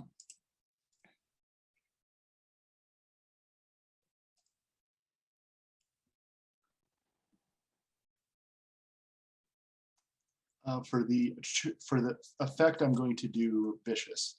Or no, I'm going to do penetration. This is a penetration on charge? I don't remember. Yeah, it is, but Yeah. you Okay. aimed rather than charged. That's true. But I can use my momentum to decrease penetration Yes, you can. or increase penetration. So that is 2. I will decrease penetrations to 3 damage with 0 penetration, assuming his resistance is 4. Yeah. Okay. Well, that's it. That was kind of a wet fart of a turn, but Yeah, So but you did- sure, wait a that sec, was you- pretty impressive. It's because you rolled really poorly on the yeah. actual damage. So that's 2 damage. You know Yeah, what? I can use determination to reroll dice, right? Even challenge dice. yeah, I believe so. All right, I'm going to do that. Wait, where'd all that momentum go? He used it all. Oh god, 2 I'm gonna die. 2 Yeah. for he used 2 for penetration and 1 for extra damage. He rolled I a kinda pretty needed bad that. amount of damage, so There we go. yeah, that's better. So 5 with 3 momentum, So 2 to penetration. right? And 1 to damage gives you 6 damage, right? Yeah. That would cause 1. That would cause him to take an injury. I will take my 2 threat for the complication, and I will spend 1 of them to avoid the injury. But he Isn't it- definitely takes the damage. Isn't it 2 to avoid the injury? Their trait allows them to spend the 1 because from the Gotcha. augments. Okay. Um, Well, yeah, he definitely gets hit and now notices that you are there. yeah. Back to the top of the round. One of you guys can go. Right. I am going to come at him with a bat left. Also, so far, Chirka, the only one that's hurt Merjad in this turn, in this combat. So, Yes. all right, you come at it with that left. He's stolen all of my momentums. Yeah, they're all gone. All Yeah, he but, did this to me last time too. my So hand to mine is hand -4. focus will count here. Yes. And I don't think I have anything else that's gonna do me any goddamn fucking good. So pray for ones, folks. That is decidedly not a 1, you asshole. We can, Nope. by the way, even if we don't have momentum, you can generate threat to still avoid an injury. And to buy dice, you can basically anything you would do with momentum, you can use with threat. Okay. Yeah, that's fair. Also, Ev, you can minor action aim even with a melee weapon. Oh, can you? So I you did can not know roll that. you can re-roll that 20 if you You, aimed. you don't get the bonus that the I mean, that's fine. rifle has, but yeah. Just So to get I'll rid of leave that that up complication. to you, Jeff, because I didn't realize you could aim with. You can aim. It just allows you to only roll a single die That's fine. because the benefit of the range weapons is that it allows you to reroll any number of dice. Right. Whereas aim just allows you to reroll 1 die. Still, That's that fair. turns that 20 into a 6. Yes. So that's 2 successes. Still doesn't hit Ro, though, right? Because No, it does. Does it? Oh, Yeah. good. Well, Fantastic. you're doing melee combat, so it's contested. Okay. I'm going to say that since you came from behind, he's going to be at a disadvantage for the round, so he's going to only have. He's got to get 3. I will spend him thingy to get. Whoops, that's the wrong direction. To get my 3rd die, and he will defend. Ooh, Oh, nice. That sucks. That's still 3. bastard. Do we get a momentum for your 20? You do not. That's not fair. I agree. Shenanigans. I should get more thread for creating complications. No. That's not how that works. It is 3, so that is a counter attack, and he basically turns and attacks you. The damage is then done to you with a 1 momentum. 1, 2, 3, 4, 5. 1, 2, 3. Bam. He blocks the bat left out of the way, and then turns and shanks you in the shoulder. 1, 2, 3, 4, 5, 6, 7, 8, 9 damage into your shoulder as he brings that duck tang down into your collarbone. Earth. Does that You- work? So combat, contested rolls of Melee weapons. melee weapons. You can, if you whoever wins gets the attack basically. Mhm. But you do have resistance of 2, and can't reduce that, so you take 7. If he attacks you and you succeed, though, you attack him. You do damage to him too. So Okay. So that's 7 stress. 7 stress, which is one injury, unless you want to avoid the injury. Yeah, we'll avoid the injury. It's a little Uh, too early in that combat. It's 2 Uh, So I will I will give you a threat. It's A threat, 2 two threat, threat, but 2 2 threat. threat. Alright. Or you can determination or whatever else you want to do. But it is now Marjad's turn. He is going to pimp slap you again, since Ambrose is hiding. He is going to. I'm going to grapple you and try to throw you off the edge of the thing. So if I grapple you, I'm going to. What is that? He's going to grapple first. That's his first objective. Difficulty is increased by 1. So the difficulty is contested. Yeah, but- well, it's still Okay. increased by 1. Right. Yeah. I'm going to spend another momentum thingy, whatever. So that's 1, 2, 3, 4, 5 Fuck. again. Brian, you're allowed to use momentum anymore. You can generate threat. Like, You don't have to. you, What combat's about. here's the thing. He has like unlimited threat right now. He's just generating it like crazy. Yep. Just generate threat like crazy. Yeah. There's only Yeah, so 'cause much he that can ends use. well for us. No, there's only so much he can use. Yeah, to some extent. I mean, I could be like, all right, and like here's 10 threat, 5 more Klingons beam in. You can only spend 6 at a Yeah. time. All right, well here's 6 more threat, 3 more Klingons beam in. Well, you could do that anyway. Yeah. With 7 threat. All right, I'm gonna give you 3 threat and buy 2 dice. I presume my hand-to-hand still applies Yes. here. Mhm.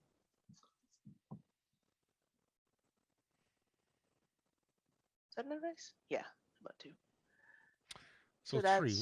So your difficulty was you have a +1, so you actually rolled 4. Yep. Against his 5. So he Yep. grapples you. I'm gonna spend 2 of these to take a swift action and to hurl you over the edge of the thing. That's a swift action. Swift Apparently. action. So swift action reads perform an additional task with an increased difficulty of 1. Oh, full task. Yeah. Okay. Yeah. So Gotcha. I I was confusing it with free action. yeah, no. Yeah, again, terminology D sometimes. and D terms. Yeah, So but still a roll, right? I'm gonna go ahead and say this is still a contested roll. He's at advantage for having you grappled. He's at disadvantage for having for it being a swift action. So that just levels that out. So it's a contested hand-to-hand combat roll. Straight up. I'm gonna spend 1 to get a 3. Third die. And that's 2. Only 2. So you have a difficulty of 2 to not get hurled over the edge. Wait. It is not counting as a counterattack. It's just you're going to basically stop him from throwing you over the edge. Okay. If you get less than 2, you will go over the edge. I will give you another threat. Well, Ouch. my dice can go fuck themselves. So Not Marjad really grabs goddamn Mills, good. and you fight back a bit, but finally he just kind of grabs you by the throat, puts his hand in one, he puts his other hand like on the injury where he stabbed you a second ago. Well, no, that would require. Yeah, his neck tang is still in your shoulder, so he kind of just wiggles that a little bit, and you kind of lose focus, and he hurls you over the edge. You fall 20-ish feet into this goo and are now swimming in goo. It is sticky and gross. It's like swimming in like molasses. That's exciting. Yeah. You're not hurt though. Like it's Star You- Trek. Falling you- doesn't hurt. You do stink though. Yeah. And you're very sticky now. Your hair is quite matted. It is now the your guys' turn, because that was Marjad's turn. I don't believe Ambrose has gotten this turn, has he? Nope. No. No, this was top of the round. Well, next to Well, top of Mills the was round. top of the round. Yeah. You watched Mills go hurled over the edge. Tell you what, you know what? Here's what I'd like to do. I would like to do suppression fire. So I would like to create disadvantage from him moving from that zone he's in. Mhm. So including reach to Ambrose. Okay. So I'm setting the difficulty for him to move through. Okay. I always like suppressing fire. No one ever uses it. Well, do you like it enough for me to get advantage on it? I will spend 1 threat. Well, that is 3 successes. Right. So difficulty would be 4 to go through that space. Mm-hmm. Or no, difficulty would be 3. 3. Okay. Yeah, I set the difficulty, and so the difficulty is 3. Right. Okay. Yeah. I was thinking it was set the difficulty +1, but I don't know why.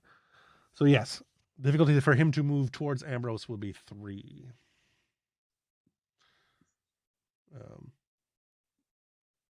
It's still your guys' turn because he can't go again. Okay.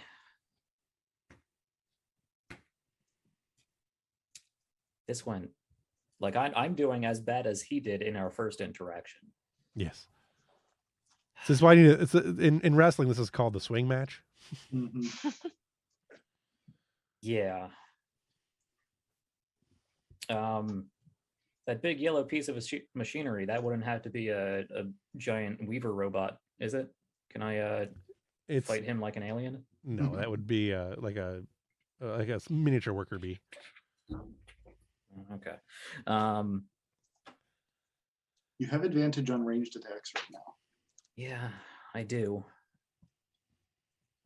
And you have cover at the moment. And I have cover.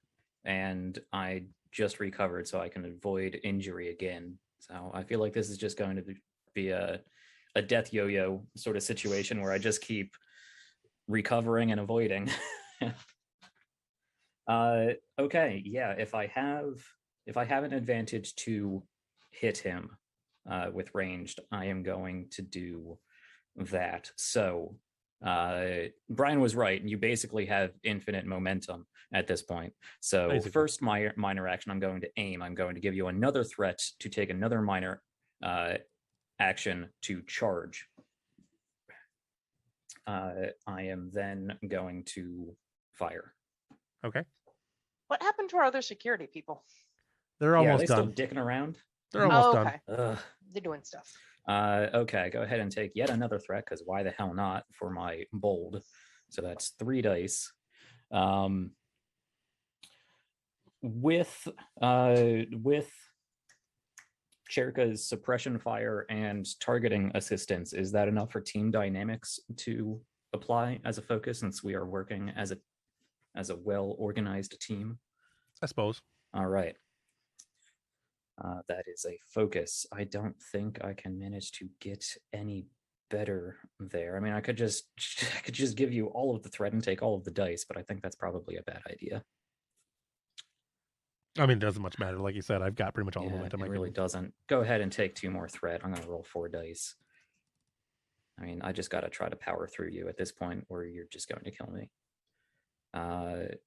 Okay, then I roll and see what happens. That is 6 successes. There we go. That's what we needed. Okay, so the charge is going to be for, well, I suppose I should roll this. Yeah, your difficulty to hit him was 2, right? I think It would have been 1 because of your advantage. Yeah, it would have been base -1, so it would have been 1. I rolled 6, so that's 5 momentum. So that's 8 damage and 4 effects. 4 effects. I'm going to spend the charge to turn those effects into getting rid of resistance. Okay. I'm going to spend 2 momentum to do 2 extra damage to bring that up to 10, so that is 2 injury. By your rules, it'd be 2 injury plus what if he fills the chart, because every 5 does a wound. If that house rule is still in effect. Yeah, it would apply. He would take 2 injuries unless he was dropped to below his stress, which he's not. Oh, Uh, still 2 wounds is basically instant death. Yeah, except we've been. If he avoids the injury, he's Yeah. avoiding both injuries. Yeah. It's the same way that Ambrose was doing it. Yeah. So. But he should only have 1 more avoid injury. Correct. Presumably. Which he's using right now. Yeah. Okay. So then I still have 3 momentum.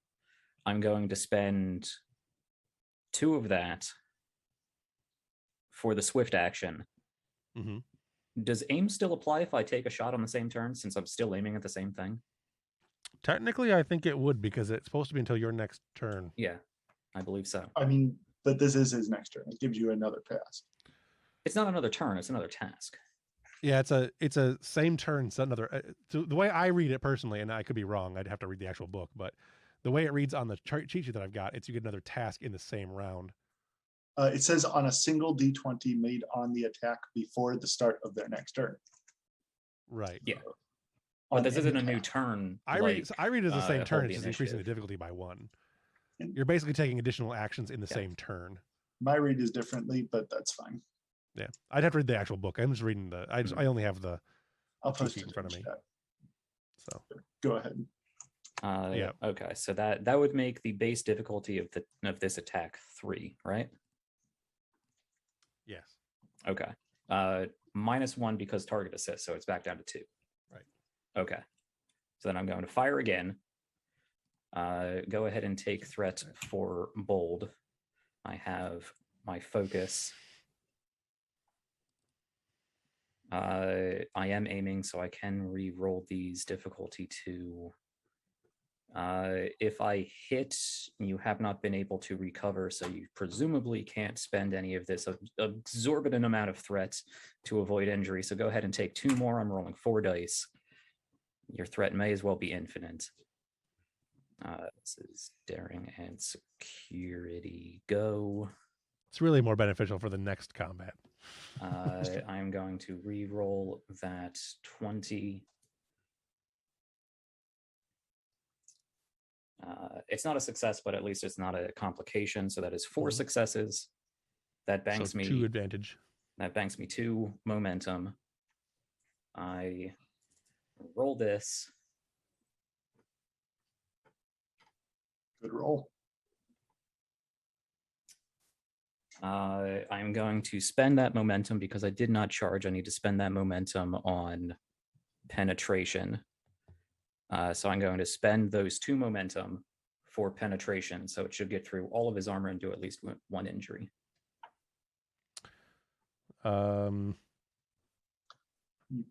Presumably. How much you got there? How much you got? 7 damage. It does 7 do an damage. injury. I mean, if you take any damage while you're wounded, you die. That's the rule. Yeah, if you're injured. He's not injured yet, though. Oh, I thought he was. He avoided No, the he injury. He avoided avoided injury. the injury. But I can't avoid any more injuries, so now I So he take drops an injury. unconscious. That's fair. Yep. Well, he's not unconscious. He's injured. He can still act. Well, he can't act, but he Can't is act without spending determination. Oh. Shit. Okay. So he can now not act, but he is still awake, still Right. alive, essentially. He's coughing up blood and grabbing for his weapon. That's where we Yes. are narratively. Yes. Okay. I think that's all the shenanigans I can pull. All right. Start of the next round. Who's going to go? I'm gonna get the hell out of the goo. Yeah, I'm going to try and get Mills out of the goo. Okay. How far? No, you can't do anything to get me out of the goo. I mean, I could grab a cable and drop it down. Can I do that?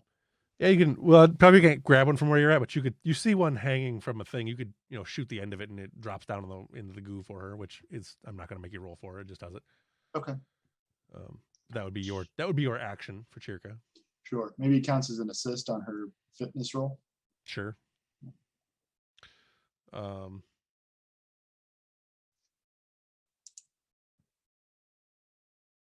Yes. Okay. So that would be Chirka's turn goes first to be able to get the cable down to give you the assist for your turn. Okay. Or to create, I'll say it creates an advantage for your turn. Okay. Lowering your difficulty, because that's more of an actual task rather than assisting. That's true. It makes Right. it makes a task possible rather than impossible. Right. So then it goes to Marjad.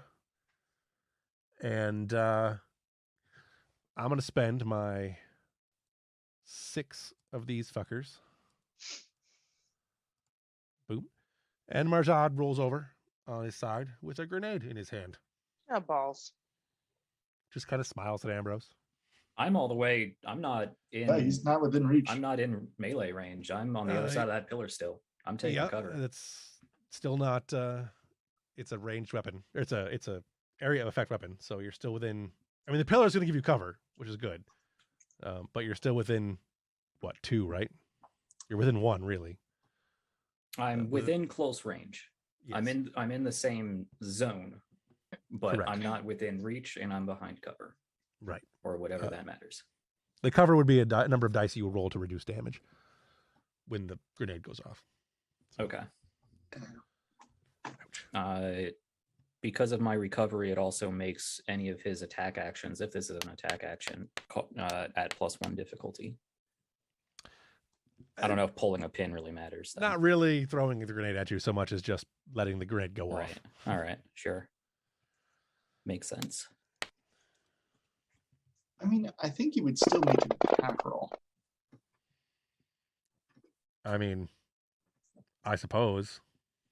I don't know if you'd I don't know why you would. Yeah. I mean, other than maybe for the chance that the grenade's a dud.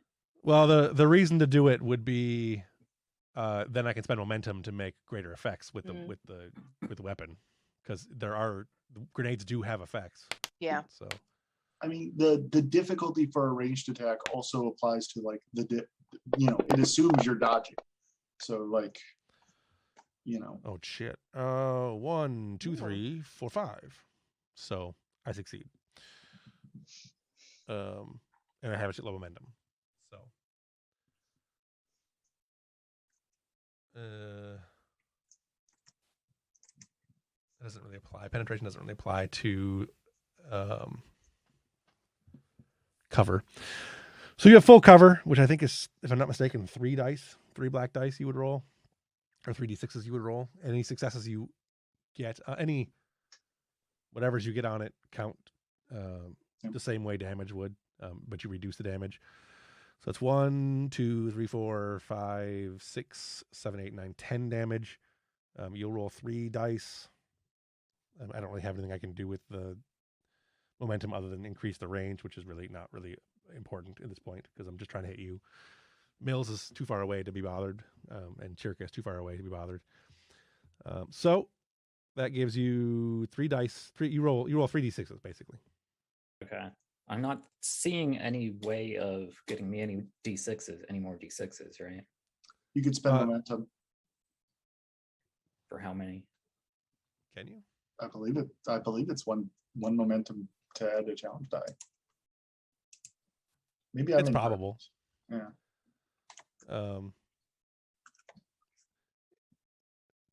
I mean, either way, I'd have to roll real high to stop not take injury. So I'm gonna have to give a threat to avoid injury anyway. So it really doesn't matter how much damage I take. Right. Because I can't go below 0. So I'm just gonna roll, take a ridiculous amount of damage, and spend the momentum to not or spend the threat not to go unconscious or not to take the injury. So you reduce the damage by 3. So 7. Okay. And then you take another threat, so I avoid the injury.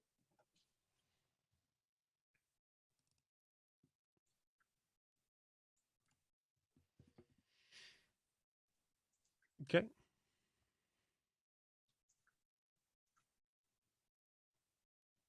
Although at that point, there's really not much point to avoiding the injury either. But yeah, you could just take the injury. Well, I guess you don't fall unconscious, so I could still act.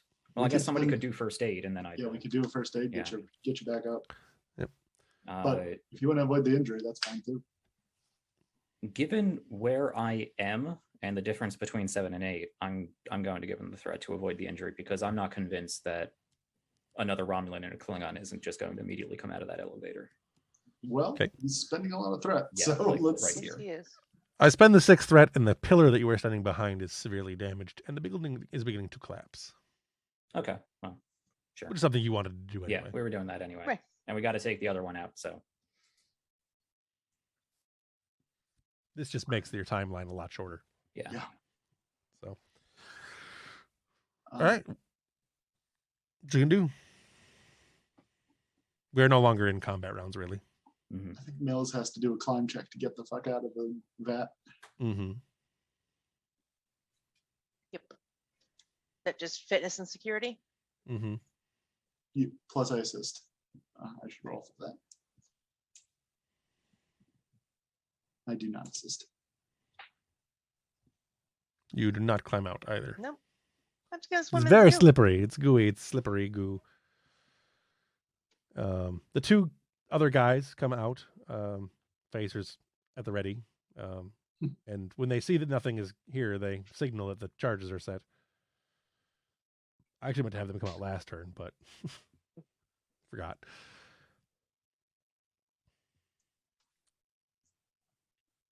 So what you guys gonna do?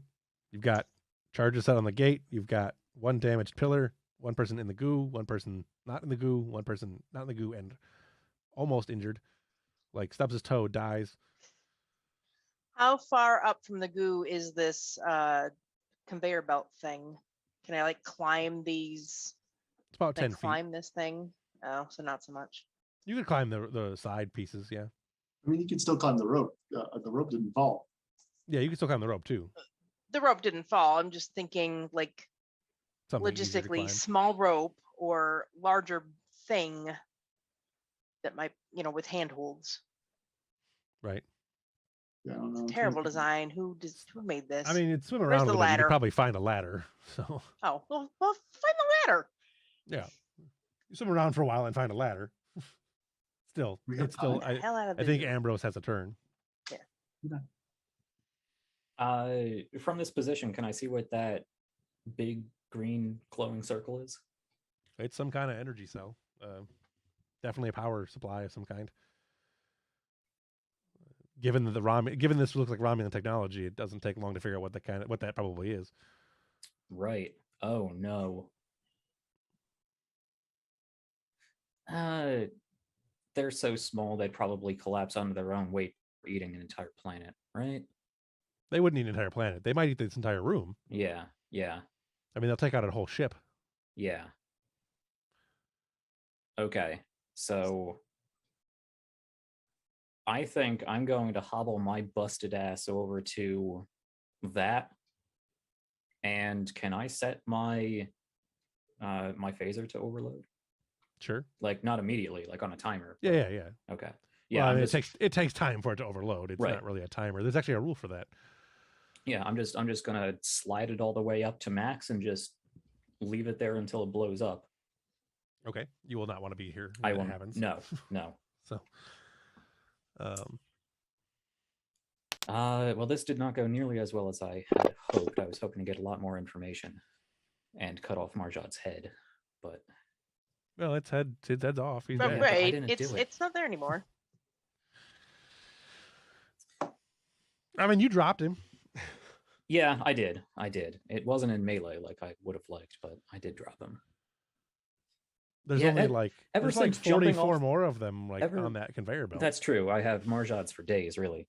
Ever since jumping off the balcony at DS9, I really have not had a satisfying combat as Ambrose, which is really unfortunate. A win is satisfying. Okay, I really wanted to get up to the northeast and see what all this is, because that looks like some interesting stuff, but we don't have time for that. Not anymore. Not anymore. Now that Not you've with done I'm that. blowing this up. I think I'm going to yell over to Ambrose, we need to get Mills out. She'll find her way up, I'm sure. Shirka looks taken aback by that.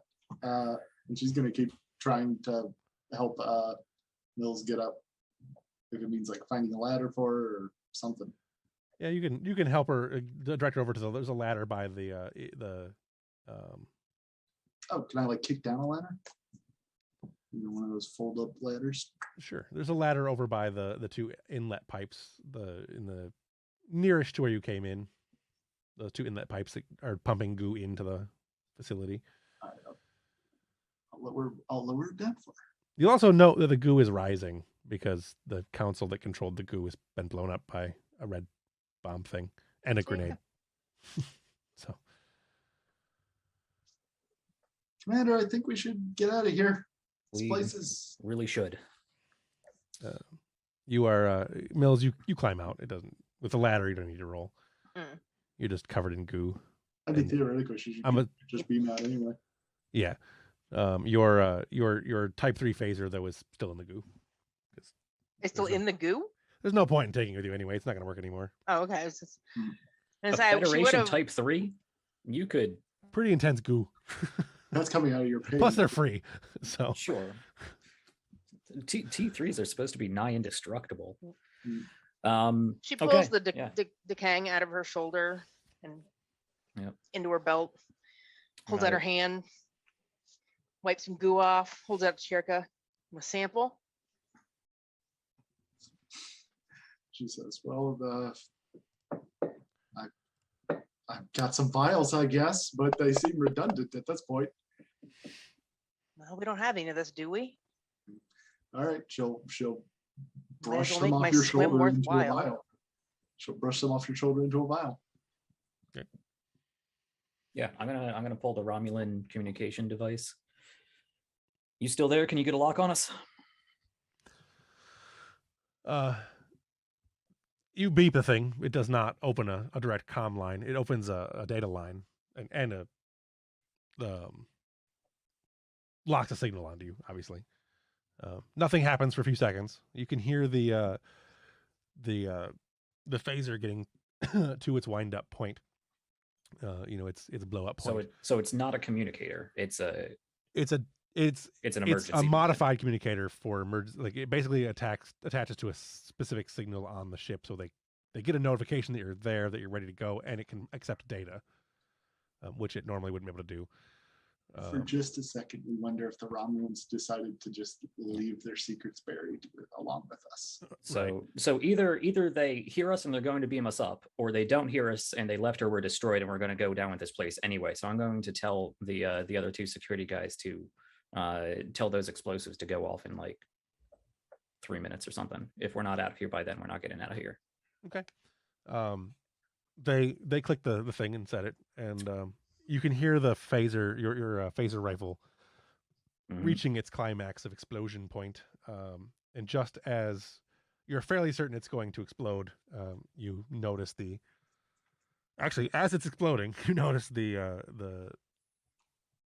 transporter, the green energy of the transporter, beaming you out. There's some flickering, and you're a little thrown by the energy that feeds back on the beam, but and by thrown I mean mentally thrown, not physically thrown. And then a few seconds later, you appear on the transporter pad of a Romulan ship. And I'm gonna go ahead and end there because it's 10:30. I'm just gonna look around and make sure the other four are with me. They are. Everyone's there. Okay. So, all right, we'll pick up right there because who knows what Romulan ship it actually is. That's true. That's very true. Yay! And on that note, let's go ahead and do a really fast wrap up, and then I have to go to bed in half an hour ago. Sure. What moment stands out most to you this evening? Grenade? Anything else? I really liked the Chirka Ambrose scene. That was a good scene. I like these two. I can't wait to see what happens with them. I liked the Hage and company with Eva. That was pretty good. That was good. And I definitely like the Mills and Chirka kind of. They're both sort of under the same mentorship, Ambrose mentorship program, helping each other through it. Mm-hmm. Yeah. We had a lot of good character scenes. Yeah. What was a good idea, bad idea for the session? Charging Morjad. Bad idea. Apparently, any of that combat. That combat did not go very well for you guys. No, he was rolling so well, and we were just not. Yeah. You wiped out the other Klingons pretty quick, though. If I have time to set a plan, I make sure that plan goes well. But once that plan is over, who knows where it's going to go. What did you see from another character or player that you want to see more of in the future? Cherka being a little badass. That was kind of fantastic. Landing the first hit. Mm-hmm. I'm a little disappointed that security is such an important part of damage in this game, because that's such a good role and he does so little. In older versions of the system, the phaser just did damage, a set amount of damage, and there was different levels of damage based on the level that you were attacking the weapon with. Like if you had to let it set to level 7, it did a certain amount of damage. It's exacerbated by the fact that she's a support character. So like her non-primary stats are garbage. Yeah. Yeah, it's an unfortunate side effect of it is just a side effect of the system too. Like if you're not a combat focused character with security, you're not effective in combat at all. Yeah. I do like that you find a lot of you have been doing a good job of finding a lot of secondary ways to benefit the combat as a support character rather than just straight up shooting stuff. I think that's really been really good. Yeah, I love how I give everybody the range combat bonus that everybody goes into melee. So yeah, that was pretty good. Anybody else got a good idea, bad idea? I mean, I think the Morjad thing is pretty much a good idea, bad idea. If you could change one thing about the session, what would it be? Dice rolls. Yeah, better rolls. God damn it. Much better rolls. I'm still not convinced that the avoid an injury roll is a good one. It seemed to draw out the fight more than necessary. I don't think it did. With the homebrew where you can take multiple injuries in a single turn, you kind of need to be able to avoid the injury and avoid all those injuries, or you're just going to immediately die. Yeah. Even without it, though, like you'd have had it essentially played out the same whether or not you had that or not. Because by allowing you to avoid both injuries on a single expenditure, it kind of negates the double effect anyway. Right. I mean, yeah, that would have been fine. I'm just... So he took a ton of injuries. He should have only been able to take one. Well, I mean, he can avoid injury just like you guys can. Yeah, so. Right. I mean, he also took a ton of injuries. The augments only allowed him to take one additional. That's the one I mean. Right, but I mean they're not normal Klingons. Right. So, and I do have to spend momentum for that. So that's threat. So I'm just not a fan of that mechanic, I guess. I feel like in most other shows I've watched, there's a lot more opportunity for difficulty 0 tasks to keep the players with a steady flow of momentum. Because I feel like we're during the combat. We were using it. We were using every bonus momentum we got. Yeah, we were constantly behind the curve on the on momentum, and it really does kind of bring us to that escalating hill that Brian you brought really up. weren't You behind kind of on have to. You really weren't behind on momentum until Brian spent 6 momentum on one action. Yeah. Before that, you had 6 momentum. You had 4 momentum or more on almost every action during the combat until Brian spent 6 momentum, and then you guys just never gained any momentum after that. Like because all the rest of the momentum gained was spent. Yeah, there's no 0 difficulty rolls during combat. So. The thing is, like, dice help exponentially. Like, buying 1 dice on every turn is not as effective as buying 5 dice on 1 turn, because the more damage you do in a single turn, the more the faster you end the combat. Yeah, absolutely. Yeah, sure. Normally, right. Chirka made that was a bad roll for damage. That was bad. Yeah. Even your second roll wasn't a good roll for damage. It was better, but it certainly wasn't a good roll for damage. I think you can argue that I shouldn't have spent those because I didn't have the damage dice to back it up, and that was I mean, mechanically speaking, from a tactical standpoint, no, but that's also a stupid way to run a game. Yeah. Like if you're running a game solely based on the stats of your character sheet, then you're not playing the game properly, I don't think. Right. Yeah. Like it's what your character would do in that moment, and it's what Chirka would do in that moment, and she did, and you did a good job. Like I think it worked out. Mhm. I think it's a really good piece of development for the character to have done that. Yeah. Oh yeah. It's to me, it's where it comes into. I think that it's disappointing that security is such an important part of damage in this game. It should be less based on your stat. Like that should help you hit, but it shouldn't necessarily help you with damage in non-melee combats. The range weapon does range weapon damage, and it should just do that way. It's just a thing I don't like about the system in that. Dune regard. fixes that problem pretty significantly. Dune and Conan are both in a lot of ways better when it comes to combat, but again, they're more combat heavy games than this. I haven't read the Dune system yet, but I know they do away with the D6s altogether. We should talk about it because I just finished my Dune game and there's a lot of interesting stuff in there. Yeah, I've got the book. I've been trying to read it, but I'm currently reading the Shackleton Expanse. So Yeah, that's fair. that book actually applies to this game. So. Yeah, that's more pertinent. Yeah, I agree though. Like again, though, I think again with the Chirka thing, I liked that she did that. Even spending the momentum, I think it made sense right there. That did put you behind the 8 ball though, because then you didn't have any momentum to spend, and you guys just didn't roll anything that gave you momentum that wasn't spent on the combat. No, and I think we would have done better initially there if I had chosen to give you threat on Mills's roll. Yeah. It also, like if you hadn't gone, if you had taken the shot and not gone into melee, you probably would have been able to gain some momentum there. Because probably one thing you can do is you can hit successfully, and rather than doing a shitload of damage, you can actually bank some of that momentum. Like you guys were using momentum to do more damage, which is not the wrong thing to do, but you can also use that to bank momentum if you need to. Yeah. But that doesn't happen in combats. Like I've never really seen players do that. Yeah. That's because you want to do wounds. Like that's the thing. You want to do an injury. The combat is all about making that injuries. Yeah, and unfortunately, fortunately and unfortunately, combat in this game is really short. If you it is, I find combat to be wildly unsatisfying in almost every regard, compared to other games, because you take one hit basically, and you take 5 damage and you're done. Yeah. See, I see that as a good system. I do. If you're like, I like it it fits Star Trek really well, because when you get hit, you go down. Mm-hmm.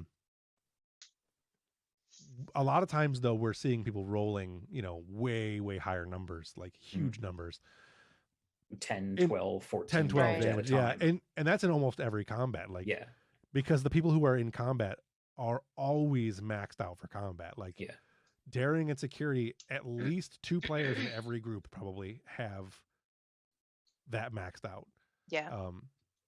So there's one of the drawbacks to this system, I think, is that because there's so many characters, usually so many players, and so few attributes and skills, almost everyone is maxed out in the thing they do, and they rarely do things that they're not capable of doing, which is one of the reasons I like the secondary characters in our game, because we have some of that chance for failure even in their primary things. It adds a little bit more depth to the game, I think. Again, though, I think if damage were different in this system, I think it would make the combat more satisfactory, and still could be short. So I don't know. It's not so bad. Like, I don't really mind. I don't really tear like, we don't do combat very often, hardly ever, in fact. This is what, the second or third combat we've done that wasn't on a ship, and we've only done 2 ship combats, really. So yeah, it is what it is. This game is not designed for combat. It's just not its strong point. So I don't have anything else. Do you guys have anything else you want to add? Nope. No. No. All right. Looking forward to next time. Yeah. Yep. This is far from over. Next week we should be able to get into the Europa's stuff, which will be another combat. So get ready for that. I'm thinking about, still the same session pretty much. So I'm not going to reset the momentum and the stuff, which wouldn't matter because you guys would have 0 either way. I'll have the captain rally at the beginning of the session. Yep. So on that note, I don't have anything else. Let's go ahead and roll.